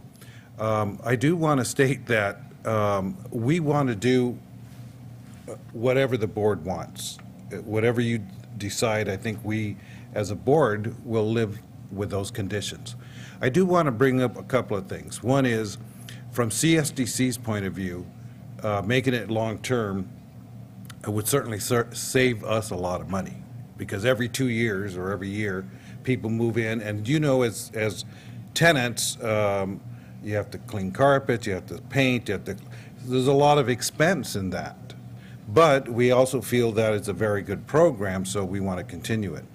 And I think that CRLA's mentioned that we don't have a true transitional housing, and that is true. We don't. In the past, the county would get CDBG funds, and we did have where people would pay into their rent, and when they moved, we would set aside a certain amount of money for them to have their first and last month's rent. There was also some casework done, but those funds dried up probably before 2010, and so that's why some people have been there a little longer, because we just didn't have the funds to do anything. And we don't have state or federal funds or county funds to administer this program. It's simply from the residual funds that are from CSDC, which is a nonprofit organization. And the funds that we have, for example, I don't know if Sonny mentioned, we bought 3 trailers, 3 mobile homes a couple of years ago, and that ran about $165,000 by the time you buy them and set them up. So there's a great deal of expense, and we need to replace some of those mobile homes because they're 15, 20 years old. And where do the monies come from? They only come from CSDC's. All the projects, all the funds go into a general fund, and we try to use that to repair and clean up places. So again, I really commend the board for having this program, because it's the only one in the county. And other counties, I don't know where they get their funds from, but unfortunately here we haven't had those funds to help in those areas. Okay, and there's a question from Supervisor No, Munzer. no, there's not a question. Not a question. Comment for him. after. Oh, okay. After Okay, and Fernando's done. that's basically what I want to That's say, just that Okay. I think it's a worthwhile program, but if the board wants to change it, hey, we'll work with you. Thank you. Supervisor Munzer first, and then, go ahead. Okay. Yeah, I have a question for Mr. Gonzalez. You guys run the program, and it's a very much needed program. If you had it 24 months or 36 months, that's really the discretion of your board and how you administer the program. Way I see it, or if you have 24 months and special exemptions built in, voted on by your board, I don't know if it would well serve the program at the Board of Supervisors, or kind of micromanaging into policies. Well, right now, we're living with what we have, which is a 24-month program, because apparently the zoning for that property only allows 24 months. So I believe we have a 1-year tenant agreement with a 1-year extension, so you could have up to 24 months. Our goal is hopefully in 12 months or 13 months, somebody would move on and find, because this is really a transition to help you find permanent housing. Because a lot of people need that. And that's why I commend the board for having that program, in spite of the fact that we don't have state and federal funds for it. So I don't know if Jim here, who's head of the, what happened, but we don't have CDBG funds, which used to administer those programs. Right, and with your experience, I've met with you on different occasions and talked about housing and what's needed in our community. Is there any policies that, from your perspective, that we should address as a board that would, enhance your outcome and mission with CSDC? Well, the main thing is that we have a contract with the county, and the provision that we have 24 months. So that's up to the county. If you can change that and would like it longer or shorter, we'll work with you. I mean, we're trying to solve some problems where people are literally on the streets and they get a chance to get in there. They have a job, they can't afford it, so now they're going to make their way to permanent housing. So it's the only program in the county. Okay, my comment is, Fernando brought up a good point. In the dollars that purchased these trailers, what conditions were they what strings were attached to that money? Can we even turn those trailers into permanent housing? I understand the concerns about micromanaging. When Supervisor Dela Cruz and I were trying to decide whether one organization got the bottom shelf of the refrigerator and the other organization got the top shelf of the refrigerator, that was truly micromanaging. This, I don't think, is quite micromanaging. I think we have to come up with a consensus of what we want to see this project used for, and I think the best interest of the board would be to allow Supervisor Dela Cruz and I to meet with all the parties and hammer out some of the details. Because when we were dealing with the Homeless Coalition and the FLA, we found out there was many things the state said that could be done, couldn't be done, and I think that's the same kind of case here now. Right. We need to find out those details. Yeah, and I come think back. I agree. If we can have consensus from the board to ask CSDC to put a hold on those notices for now until such time that the committee gets together and discusses it further, if we can find out what are our parameters, can we make it permanent housing, is it going to be too costly for the county? All those questions can be answered, discussed, brought back to us at the next meeting, then we can continue this item. So that's the direction that I would like to go. Okay, and I have no problem with that, only that about half, because there was rumors, well, some people didn't get notices and whatnot. Well, they haven't because they're not ready to, their 24 months haven't come up. Expired. But about half the people that have received notice have already found permanent housing. So I'm just concerned about the legal issue here in terms of us having already sent notices, half the people have moved, and to do an extension, I don't know if the county is, if that's legal or not, because we already have. I don't either, so I will have to. I can only say that based on what we have done, we have a tenant landlord relationship, and we have given everyone the same notice, and I think at this point, to extend notices or extend times would not be fair to people who have already moved and to people who are going to be getting notices, I don't know, in 30 or 60 Got it. days. Okay, I understand that side of it, so, all right. Yes.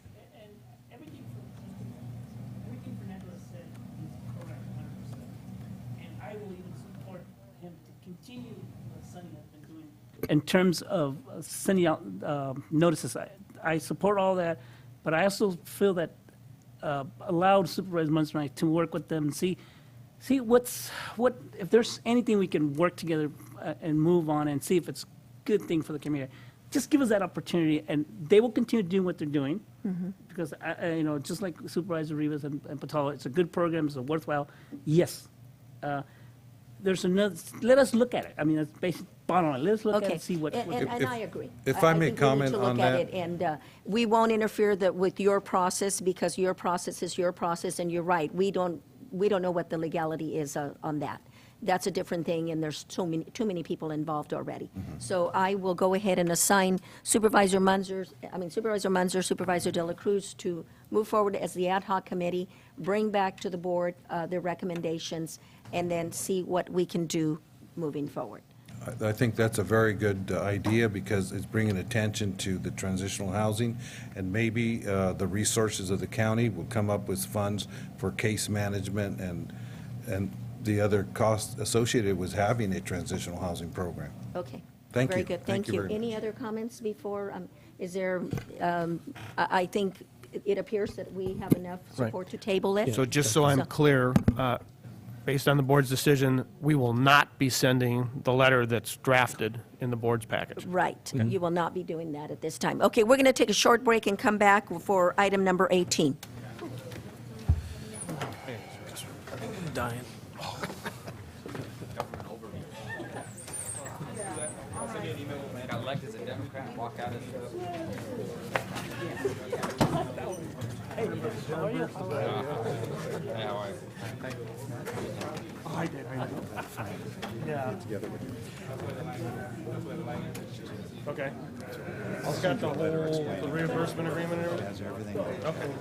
So I don't think think there's anything wrong with it. I looked at it, except there was documents that referred to that I never looked at. I know we signed something. We had a little discussion before.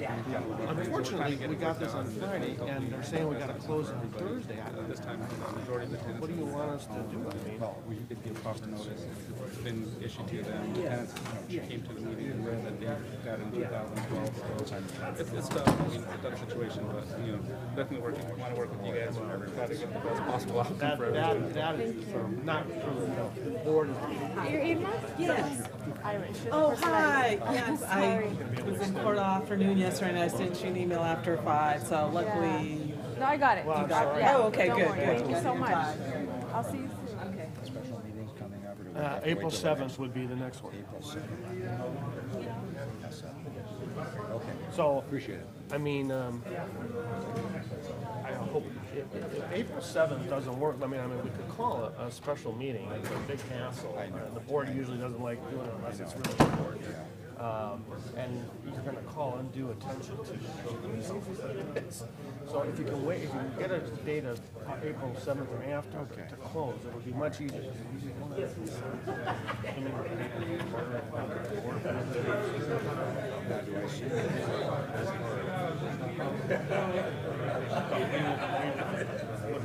So you'll see it on the, I'll talk to you after I look at this and let you know. Should I send you something with our request? Should I send something to you with what our request is, or?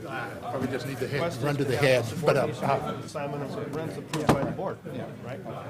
So we'll just put that together and then, it'll probably just go on consent. Great. It'll be on the April 7th. And I'll call and when we finalize it, I'll call and let you know. Okay, you hear from me that it's been taken. Thanks a lot. So if there's issues, I'll also give you a call, but I'm not expecting any. Good. All right, thank you, Dave.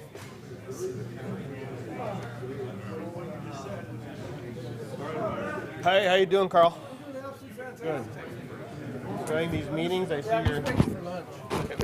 Is that it? If you come to the meeting, you get a free lunch? I was working with my brother-in-laws. You've met them or saw them the other day out there. This kind of thing is, you know, 10 o'clock in the morning. And if you go out there and you pick up a tool, then you get to go to lunch with everybody else. And if you haven't been here to pick up a tool, you're out. So. Oh, good. You're not. Are you on the grand jury? No. I like to listen to what's going on.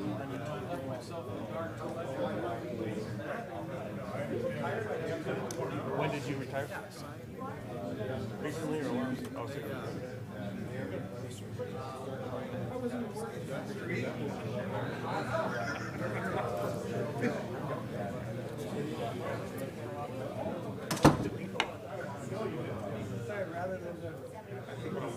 What a wild ride that was. I got out of it. Hey, congratulations, man.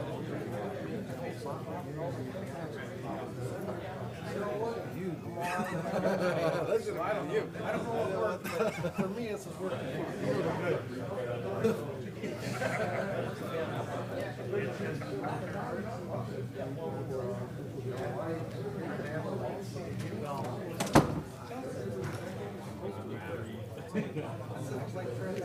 Well, you have to understand politics. So you have to came to the thing, throwing me and my children down. That's all the board here. So what do they do? Oh, well, we gotta look into this. There must be now with children out on the street.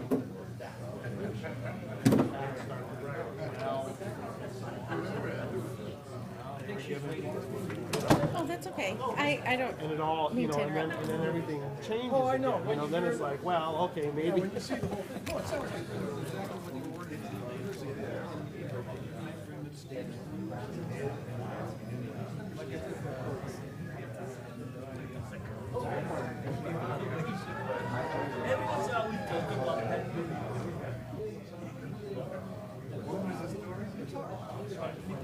So it's a process, facts come up, people's minds change, you know, and then some consensus, form a committee.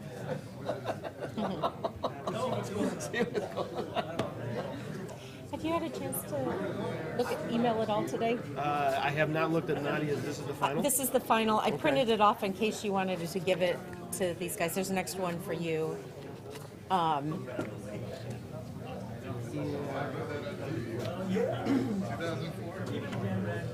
I was thinking I was just going to email it to him with like a little paragraph from me saying, ask for your review, please find Nadia's, memo, all this, and the purpose of this is blah, blah, blah, if you have any questions. Maybe I'll do that. Okay. All right. I They didn't know always- if you they wanted always them go, to. "What's this?" Yeah, if you wanted have them a to have it discussion. before the Oh, date. no. Okay. Then there's no way they're going to give any meaningful review that before 12:30, 11:30, Right. whatever it is now. No. Okay, I'll just leave these in your box in case Yeah. you decide you want to hand Right. them to anyone later. I told them it was colored. I didn't say it. Yeah, I know.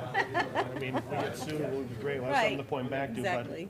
But... Okay. All right, thank you. Oh, go ahead. That was fun.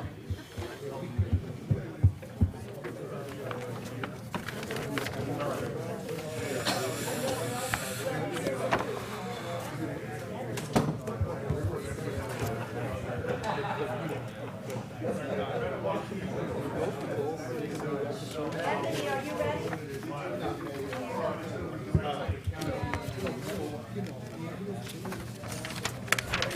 Form of one. Yeah, the form of one. That's not going to work. I don't know, technically it's a forum. It's not a forum. I don't think we're going to get all the items before. No, I'm good. Come back. We're going to take a look at Supervisor Make any changes to this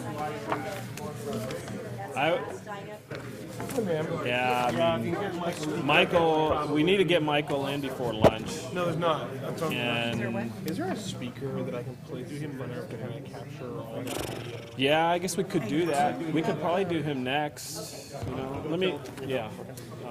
Sorry. He just went out the door, Rick.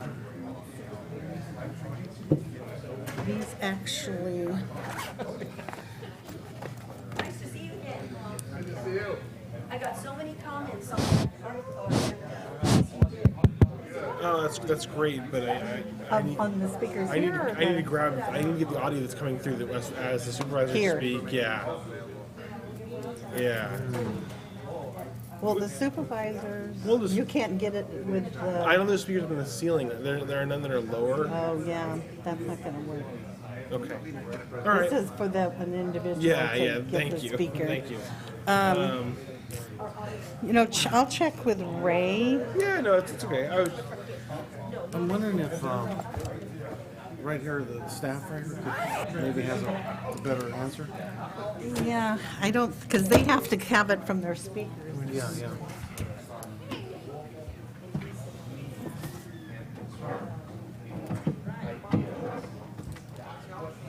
I think we're going to do.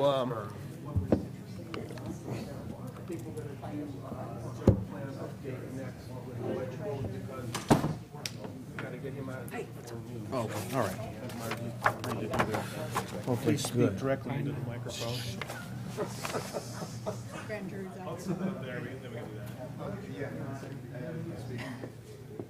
Okay. That's good.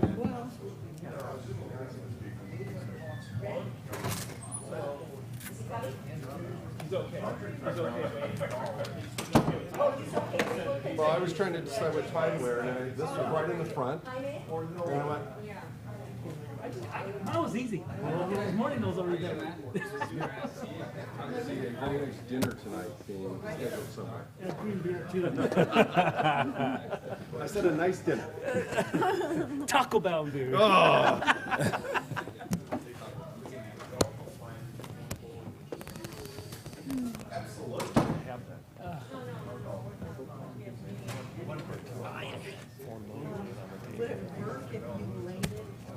I think they're rolling it right now.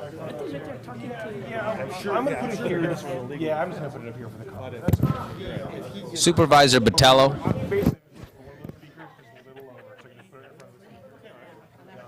That's okay. That's okay. I mean, yeah. Yeah, thank you. You're comfortable. All right. I mean, it's hey, you know, transparency. It's tricky with the water right now. It's real tricky. Yeah. Okay, I'd like to call our meeting back to order. Thank you, everyone. If you could take a seat.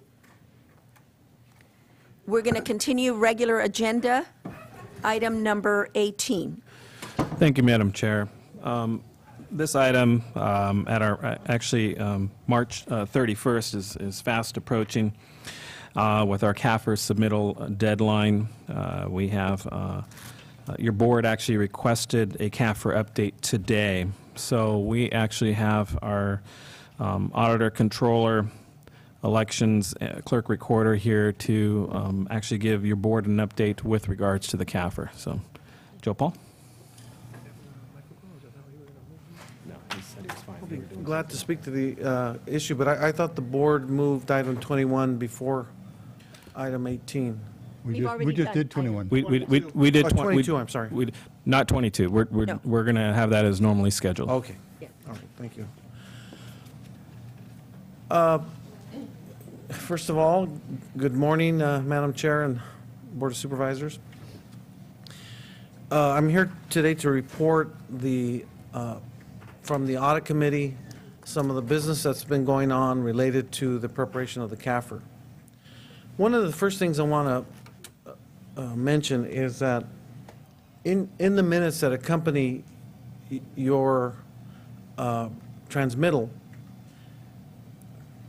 it kind of reflects kind of a consistent tone with regard to the independent auditor, which is that the auditor's office is severely understaffed to be able to produce a CAFR and to do all the work that is required of the auditor's office, actually the auditor controller's office.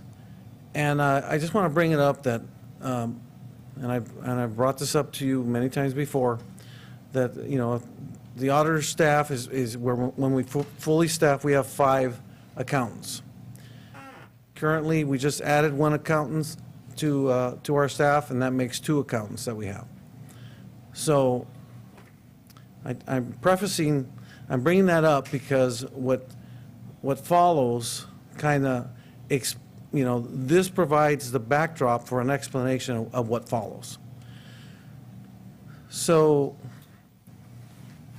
currently, as I mentioned in the report, the CAFR, the county's comprehensive annual financial report, generally most counties produce them no later than December 31st.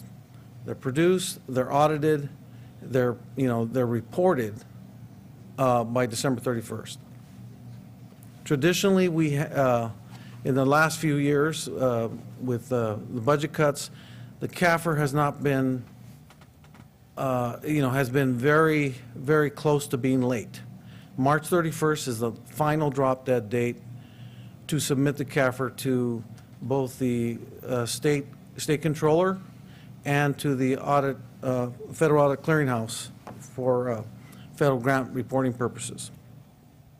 This year, through the help of Hayashi and Whalen, private contract, to have them provide consulting work for CAFR preparation, we were actually able to produce this report and submit it on March 2nd to the independent auditors. But that is kind of, half the story, because there are many, many things that our independent auditor is requesting in addition to this.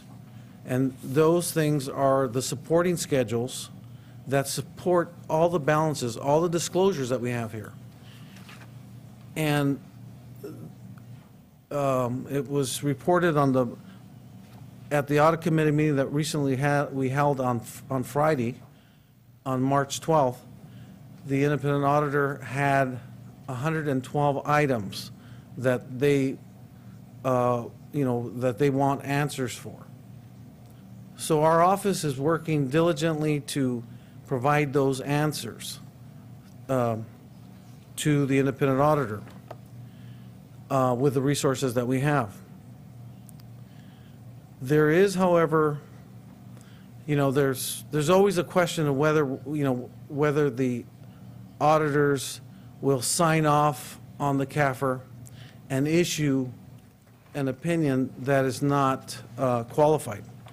Because what we're always looking for is unqualified opinion, because an unqualified opinion basically says that the financial statements fairly reflect, the financial transactions, dealings of the county. The materiality level that the auditors have chosen is about $660,000. So if an item is less than $660,000, as far as cumulatively, if the items are cumulatively less than $660,000, they're not going to, it's not a material item, so it's not going to affect their opinion as it relates to, whether it's qualified or, whether they think it needs to be qualified.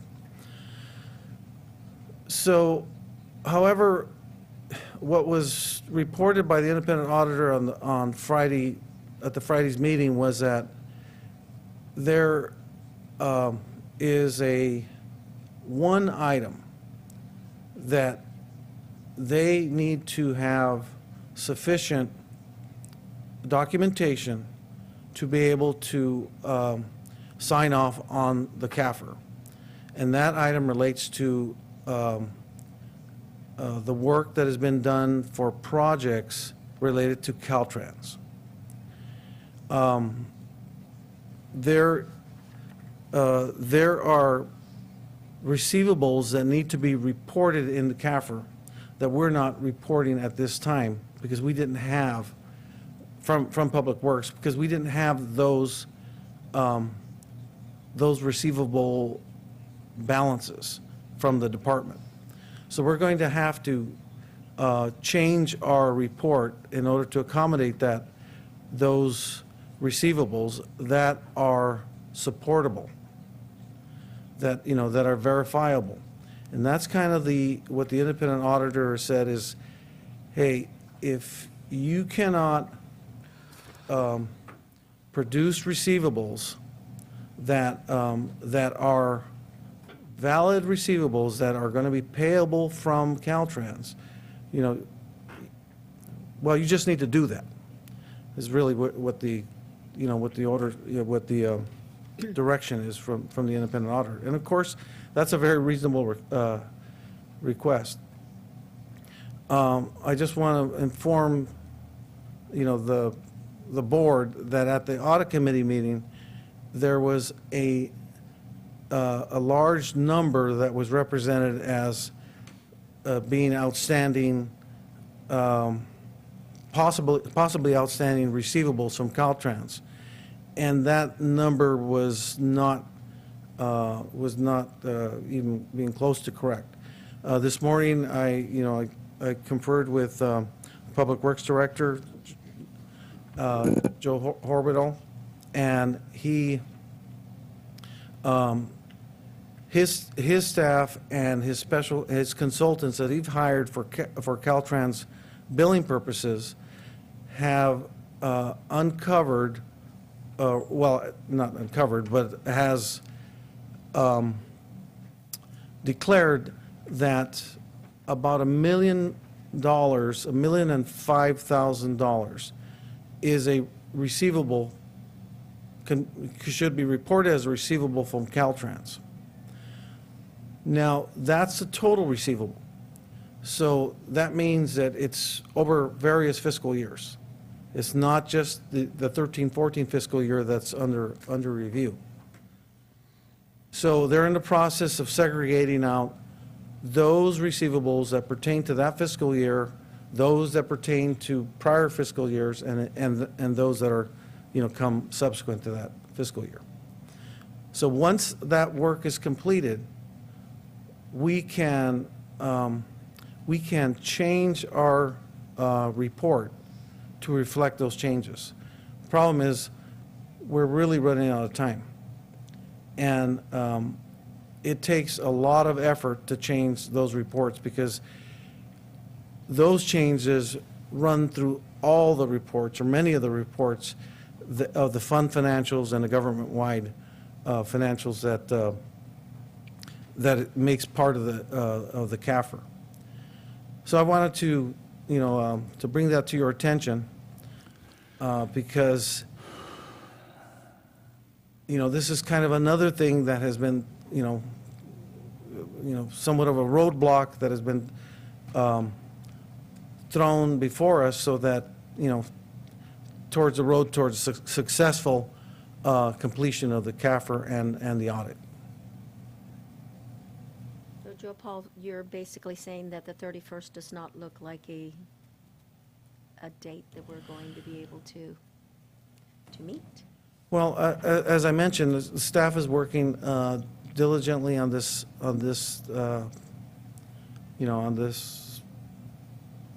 effort, but it requires,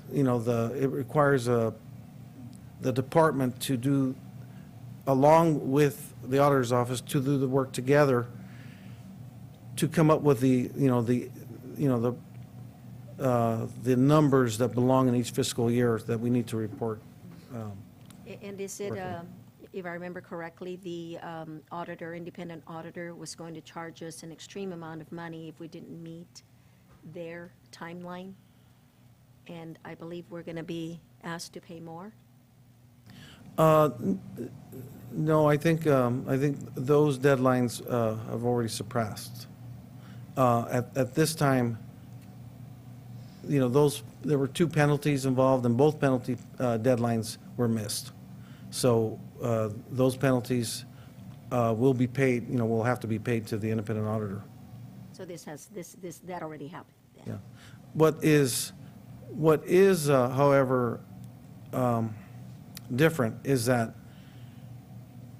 in the contract, the independent auditor has stated that if they did not receive the report by the deadline date, and it was March 1st, but March 1st was on a Sunday, so it was delivered on the 2nd, so they accepted it, that they would stop all work on the audit, and that they would resume work after, in May.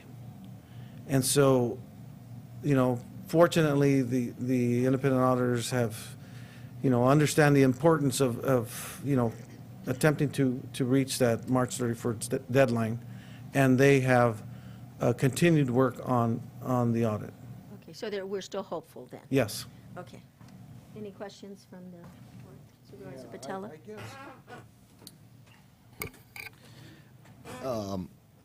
This has been going on out of Public Works for quite some time, and you assigned one of your auditors to Public Works to help resolve some of the accounting issues. A couple of years ago, maybe 3 years ago? But anyhow, how is this internally being reformed as far as invoicing Caltrans? Because I could just imagine trying to get the money out of them. They leave kind of a bitter taste in my mouth usually, but besides the fact, it's a lot of the county's money tied up, and I hope that, besides the audit, that the department is resolving those accounting issues. And then as you do, then we're able to audit, correct numbers. But the auditor should have caught that in the past, if it's been going on for a number of years. I think that that's quite, that's quite possible that, or probable that, that those things should have been caught. However, if the invoices are never made, if there's no invoice that creates a receivable, and that invoice isn't sent to Caltrans, the auditor's office doesn't know about that. All we know is the expenses that have occurred, right? So, if you have a bridge project where, they spent $300,000 and there's no receivable or there's no revenue that has, from a Caltrans project has not come in, it is it's an issue. And the accounting system we have in place today is a resolve that, I hope. That's the plan, yes. We've actually been discussing that during our audit committee meetings, and part of the problem is the actual data is not in the system. So we don't have, the information readily available, and they have to go out and get it. But there's also, too, logistics within the office itself. They need to invoice, and they need to, so that kind of leans towards staffing. So there is also a staffing issue that I think we need to address and look at the Public Works Office this next budget cycle. Yeah. All right, you still have the floor. I'm done. Okay, Thank you. Supervisor De La Cruz? Yeah, I mean, if you report an expense, say code 001, just for example, I mean, you could always create a contra or the reversal entry in which it will give you a reminder that you have to submit an invoice. Even if you create a purchase order and you hit an expense on the purchase order, there's a way in which, I guess I don't know the system. I mean, I just don't buy that, Joe. I'll be honest with you. I mean, somehow, if you have an expense and it's hit to a certain cost center, it tells you that it's either a cost or a cost plus or revenue cost into it, which allows a different trigger to generate an invoice. So maybe it falls back to what you're saying is staffing, and you're saying the plan. I don't want to hear that word, it's the plan. I want to hear it's going to happen. This is the way it's going to happen. Well, I could tell you that I think the county is very fortunate to have our interim public works director, who has a lot of experience, and he's actually dealing with this issue in a manner that I think is what I would call good management, and that's what I feel that's what's been lacking in that department for a number of years, because when you spend money and you're not creating invoices to pay for those expenses, there's only one thing I could, comes to mind, and that's really management. Yeah. Joe, would you mind going up to the podium? 2 weeks is not a long time for the kind of work that you Right. were talking about. So what are your thoughts? Yeah, so a couple of things. One is, I think there is a bit of a change in how things are being booked, and that really, I think, hit home last audit committee meeting, when the Graces really talked through what they were looking for. And it was exactly to this point, is that when today my staff, or in the past my staff, paid a contractor consultant on one of these bridge projects, it didn't show up in the accounting system as this thing that needed to have something to happen with it. It just, whenever we got around to invoicing Caltrans, they would reconcile, and that might be a year or two later. And so what the Graces said needed to be happening was that every time we paid a consultant or contractor on one of these projects, we needed to go into the billing system or our financials and actually put in there as an account receivable that said, this is money we're owed from Caltrans, and we would book it there. And then when that would come in from Caltrans, you'd close that out, and you'd actually then show that revenue showing up. But you would have that trigger inside the system. That had never been happening. And so what my commitment to the committee was last week is, for today, we would go and actually figure out go through all those years in all those projects to see what cost have we incurred as the county for both consultants as well as staff that we've never been paid for by Caltrans. And so that was the $1 million number that Joe Paul mentioned.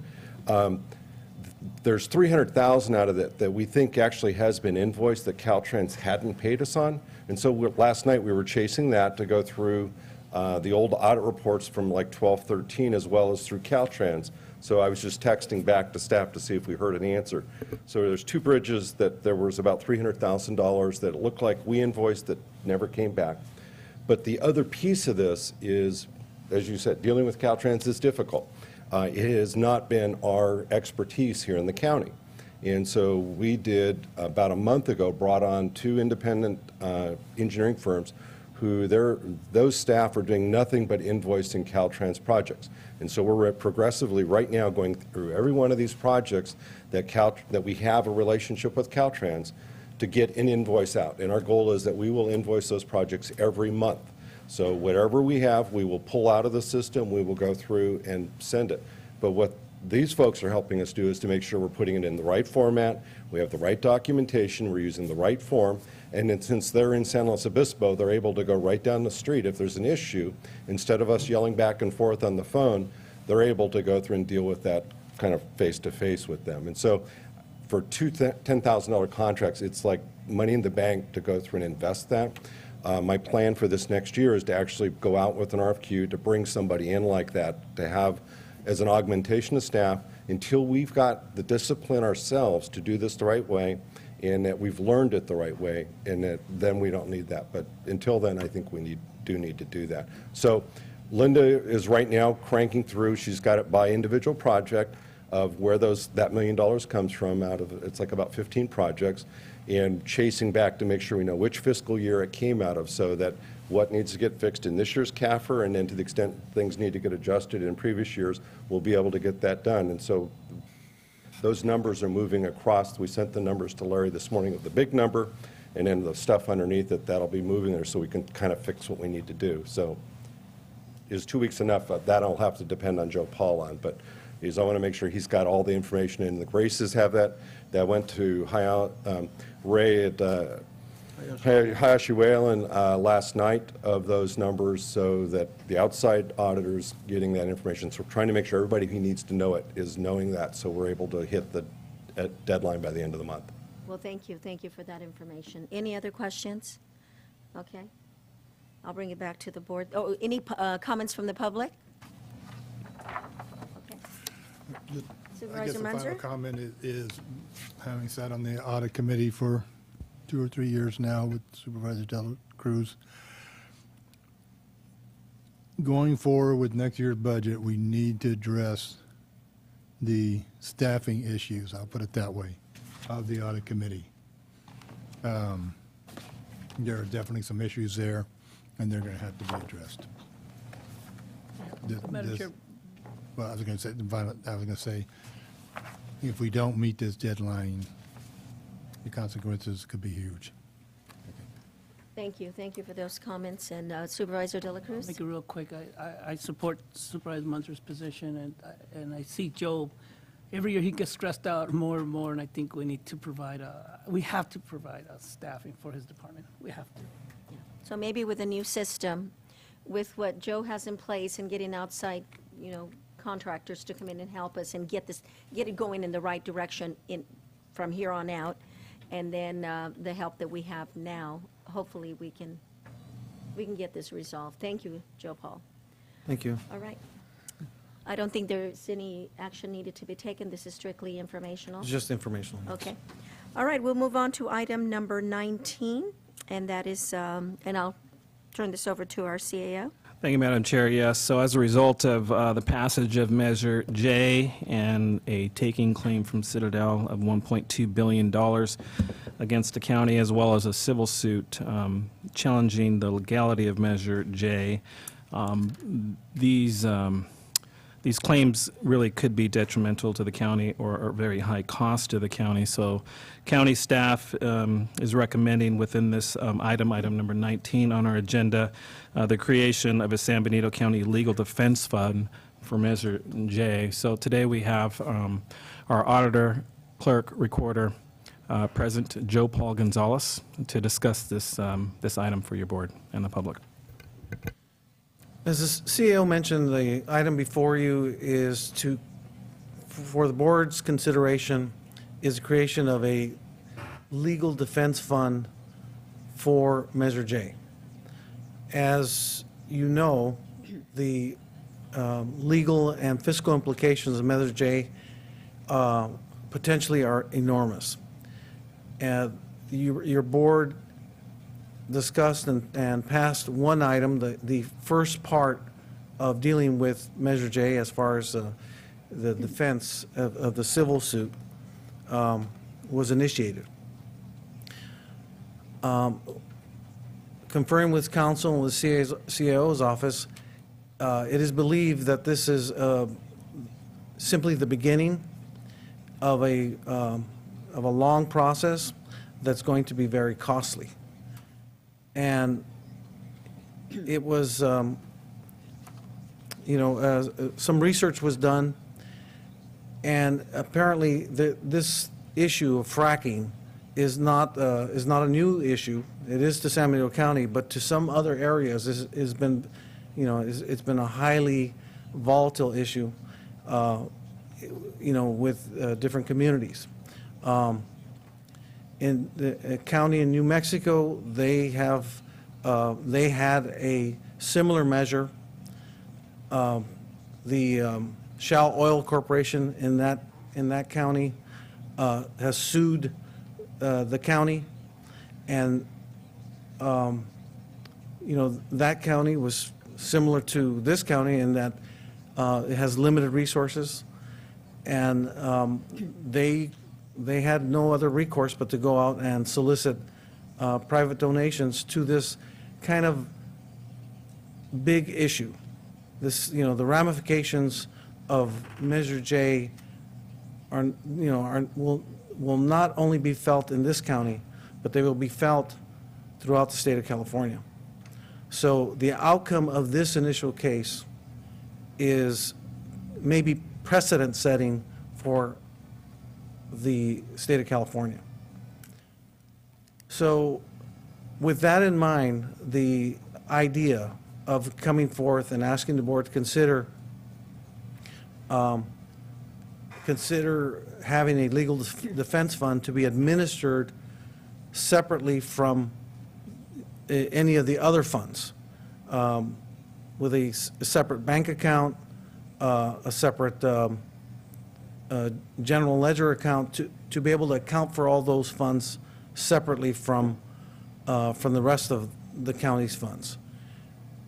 The idea is that these private funds under IRS code, when they're donated to a government for a public purpose, they're a tax-deductible charitable contribution. So it provides private individuals with an opportunity to donate to the county to help us, help the county defend this county ordinance. And so, some of the details of the initial details of, how we envision that this fund would be administered is that any funds that would be collected would be administered by county counsel's office, because those funds would be used towards the defense, legal defense. So that would be, in essence, a separate budgetary unit for accountability purposes to the board. While highly unlikely that we would be collecting excess funds over the final disposition or final settlement of Measure J, in the event that that were to happen, the simplest thing to do is that, hey, any of those funds would, if there's any funds left over, they would revert to the general fund for general fund purposes. So that's it in a nutshell. This is the reason why this item is before you. Any questions of Joe at this time? Joe Paul? Supervisor Batella? I really think this is a very good idea for our county at this point in time. Under Measure J, we are obligated to defend that voter initiative, and we have litigation filed. With this tool, we are providing transparency in the legal process of our expenditures and any sort of donations that any groups or individual citizens will provide. And so I think this is a great step forward. Okay. Supervisor Rivas? Right, and I have to agree with what was said, and I think it's important to understand that certainly laws like our Measure J have been passed throughout the country. And what history has told us thus far is that all these different laws have had the different fate, right? Where some have been held lawful and some have been held unconstitutional. You know, it just depends on the jurisdiction, the state, and really the politics of those jurisdictions and states. But I think what can't be misconstrued here is we're not creating this fund because we're in financial trouble. We're creating this fund actually as an idea that was that actually originated through an organization here in town called San Benito Rising. They basically said, hey, we want to help to the county in defending Measure J. And so we took it upon ourselves to really extend their leadership and their idea to create this formal fund within our county so we could accept those donations that they've already created. And they have accepted, I think they have established a fund near the $30,000 range. But certainly moving forward in defending this very important law for our county and for the future of this county, you know, we will accept those private those donations. So with that, thank you, Madam Chair. You're welcome. Any other comments? Joe Paul, I want to know if this fund, we will be receiving private funds, but will it also show every expense, whether it's covered by private fund or not? Will it show the side of the expense that the county is incurring?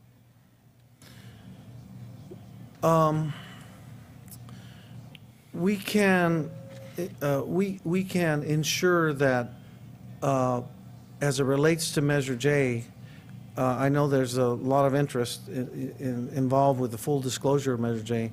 We definitely can provide, you know, a transactional report of all expended funds. And so what we're envisioning is that this would be a separate budgetary unit so that if we had, let's say, $100,000 in legal costs and we raised, $10,000 of private donations, the other funds that would be coming from the county's general fund would make up the difference. This would, so it's going to be a bit of a trick, trying to budget for that, but basically all costs related to Measure J will come out of this separate budgetary fund. Okay, so we will be making, Yes. provided that we don't get private funds, we will be transferring money on paper from the general fund to show that this money is being used for Measure J That's right. expenses. Right. Okay, because I requested that initially, and that I still wish to see that and make sure that we can show the public what costs are being incurred as a result of Measure J passing. So that'll address it. Thank you. Yes, it will. Right. Any comments from the public regarding this item? Okay, I will bring it back to the board for a decision.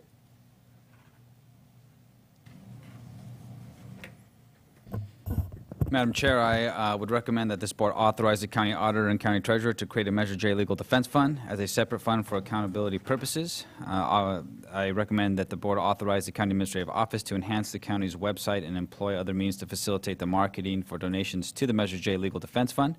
And finally, authorize the county council to administer the Measure J legal defense fund, the budgetary unit, on behalf of the Board of Supervisors. Okay, there's a motion Second. and a second. Any further discussion? All those in favor? Aye. Aye. Aye. Opposed? Motion carries 5-0. Thank you, Joe Paul. Thank you. Okay, we will move on now to the last item on the agenda, item number 22, and that is the report on the general plan. CAO? Thank you, Madam Chair. Yes, this is our last regular agenda item for the day.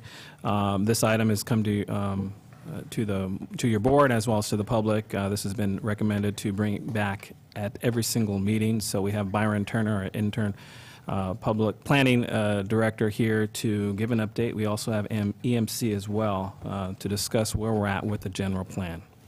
So before I hand it over to Michael at EMC, he's been a really busy guy.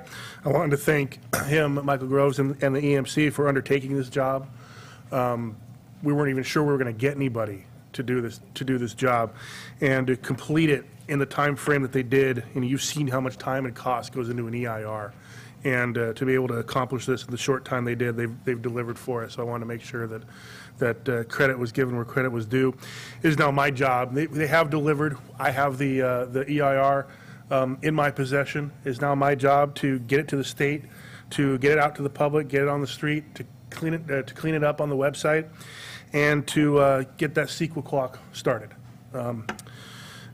So that was really the status of it right now. I also wanted to just briefly address Supervisor Munzer's comment about the growth projections this morning with AMBAG. I met with AMBAG yesterday and had this discussion already, and we are going to be, I volunteered us to be first in line as far as making sure we're ahead of the game with regard to the growth projections instead of behind it like we have been, and that'll avoid some of the confusion of the past that we've been dealing with. And discussing the potential of AMBAG representatives coming to the county and describing the process to us and how it interrelates with the general plan, and being that we're in the right, the horse is now before the cart. So with that, I'll give it to Michael to let you know what he's been doing, and then we'll get back to work.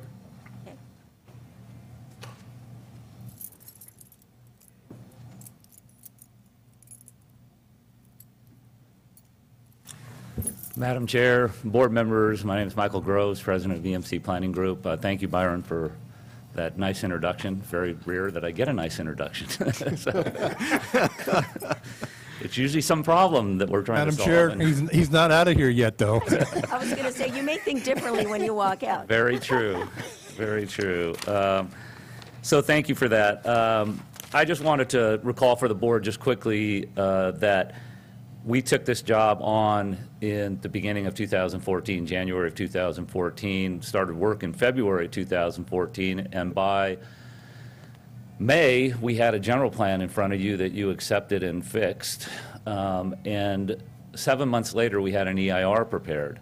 And I just, I know the county's been under a real lot of pressure to get this thing done in a hurry, but I just want to point out that it really wasn't that long of a time frame to do a general plan. We had to really take over what was, I was going to say it's a mess, but it was. Yeah, I was going to say garbage. Well, I don't know. I just know that there was work there that was done that was usable, and we did use it, but we had to redo the general plan and revise the policies. We had to redo the EIR. So there was a lot of work to be done. And so that occurred, we started writing that EIR in May, and with some of the problems we had with getting the AMBAG model and getting that, it took us 2 months just to get the model alone, and then we had to assess the model. So there was a lot of issues that happened in the middle that we didn't anticipate or expect that actually slowed us down by a couple of months. But we still got the document done by December, which is 7 months to prepare an EIR. This is what the EIR looks like. So if you can see that document, it's a huge, huge document. And so it doesn't come without a lot of work. This is the appendices to the document. So these are the two documents that are going out for public review, essentially. And we have put them on CDs for Byron, and then he will work to get that up to the state clearinghouse and get this thing moving and get the process started. So you'll have a 45-day public review period that'll start hopefully by the end of this week. With that said, what I'd like to just give you is, I gave you a handout a month ago or so. So I have the same handout and just revised it slightly so that, and I didn't want to take the time to put it up on the board. I do have it in PowerPoint. Is there enough there? There you go. And there's a few here if anybody wants to see them from the public. Thank you. So in the handout, what I did is just revise the schedule for you. And if you look at the second page, don't really pay any attention to the, other than the page that's blue. Everything else on that handout is essentially what I gave you a month ago. But on this handout that's in blue, second page, it basically just goes through the list of tasks.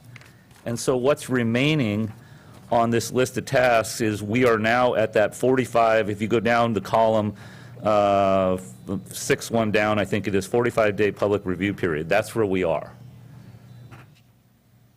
And we're in March, essentially middle of March. And then the Planning Commission should hold a hearing in April.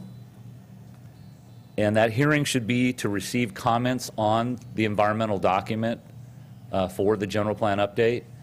And when I say that, I want to really emphasize and underline receive comments. It shouldn't be a discussion meeting of the Planning Commission. It's not intended for them to discuss the general plan, discuss what they like or don't like about the EIR. It's really to receive comments from the public so that then we can come back to the Planning Commission and say, we received these comments. This is how you think you ought to deal with those comments, and then let them discuss it as we get closer to a hearing approval. So I'll just make that point, and then it's next, we will respond to the comments that we receive after the 45-day public review period and any comments we receive at the Planning Commission hearing, and then prepare the administrative final EIR, have county staff look at that final EIR, make sure they're comfortable with it. Then we prepare the mitigation and monitoring program, the findings, the staff report, and bring that to the Planning Commission for their initial review. They will make a set of recommendations to the board as a part of that review, and then we'll come to the board for a final hearing. What you'll see at the board essentially is a general plan, and this is not a color copy version, but I have a black and white version. This is the general plan that we prepared that was accepted by the board in May. There was a couple of errors we found in different places. A couple of the graphics needed, there was a couple of changes we made on some graphics that had some errors. And I have an errata sheet going. So what you're going to see when the board comes back for final approval is you'll see a general plan, you'll see an errata sheet that'll say these are the changes we'll make in the general plan when we do a final printing of it. You'll have a resolution to adopt the general plan. But prior to that, you'll have a resolution to certify the environmental impact report with a set of findings that go along with that and a staff report. So those are the things you'll see when you get back through that round, along with any comments the Planning Commission might have made. And those comments that the Planning Commission make, you'll take into consideration as part of your errata sheet. So you'll have an errata sheet, and then we'll have a note that says Planning Commission comments for your consideration. Okay, is there any questions? That's basically, I just wanted to kind of reiterate what the process would be going forward, and so you know what to expect. Michael, thank you. Questions, Supervisor Batella? Yeah, I'm happy that Byron actually gave you some credit and for taking on this job. Sometimes we crack the whip pretty hard up here, and you know, it's just hasn't been 2 years for us. It's been 10 years, almost like building a bridge. But but anyhow, I appreciate where we're at right now. I had lunch with somebody yesterday that is interested in moving a commercial project forward, and everything is connected. It's just like we were talking through great lengths about, you know, transitional housing, and the young lady needs, you know, housing. She needs a good job. She needs opportunities in her, you know, in her county. And this is, I think, is a mechanism that will provide that going forward. And this person that I had lunch with yesterday is, you know, looking at a commercial center on one of our highways. One of the concerns is the detail. I think they'll respond with a question, but the detail of what's allowable in a commercial designated highway area. And is that provided in the book once it's out? It's actually in the general plan, and it's under the land use element of the general plan, and I can't give you a page right off the top of my head, but I can get there pretty quickly. If you look at, in the general plan itself, and you can go online, but in the actual printed version of it, it's Section 3, which is the land use section, page 4, 5, 6, and 7 give a basic standards for what each designation allows. And where that detail comes in is the next step in the process, which is the zoning ordinance, and updating the zoning ordinance to be consistent with the general plan, and then providing some detail in the zoning ordinance about what uses could be put in. So there's going to be a transition period in which Byron's going to be caught with a brand new general plan and an old zoning ordinance that doesn't necessarily always meet, but there's ways to bridge that gap in terms of doing some planning in it.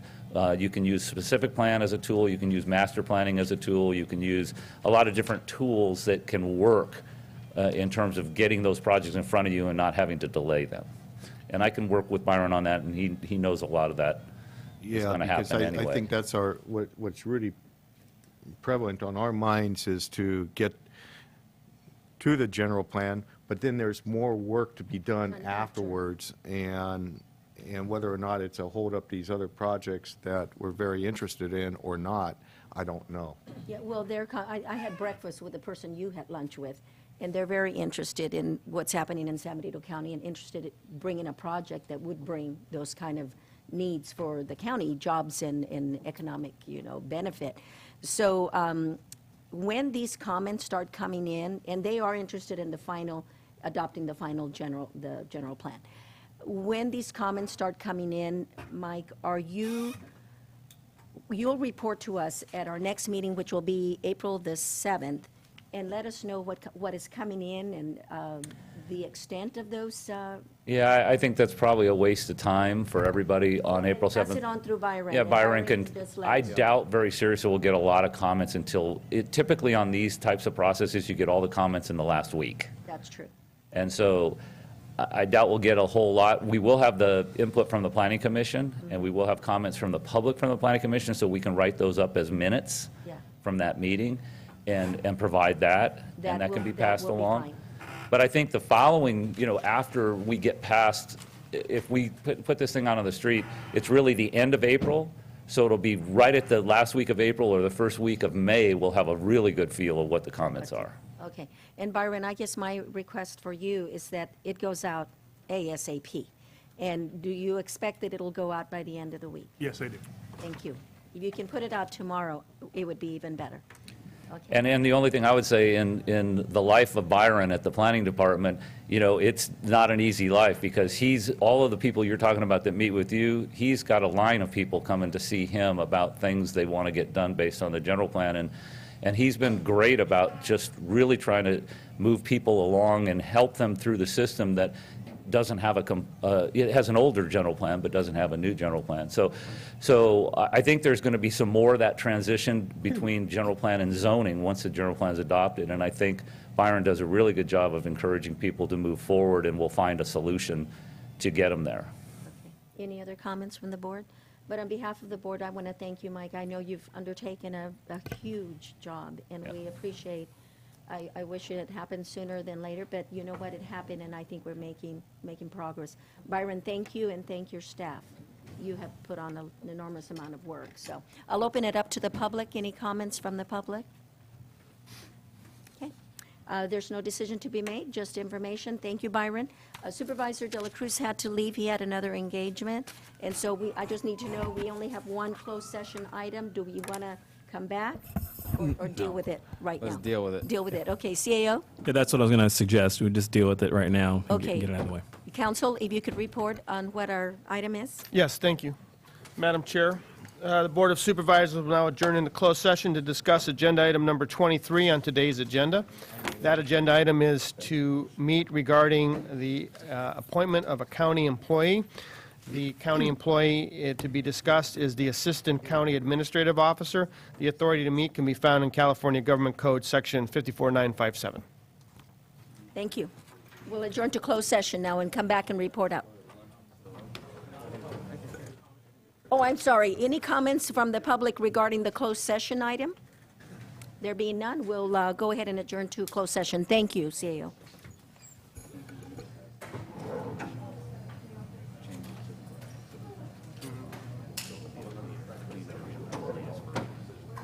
Yeah.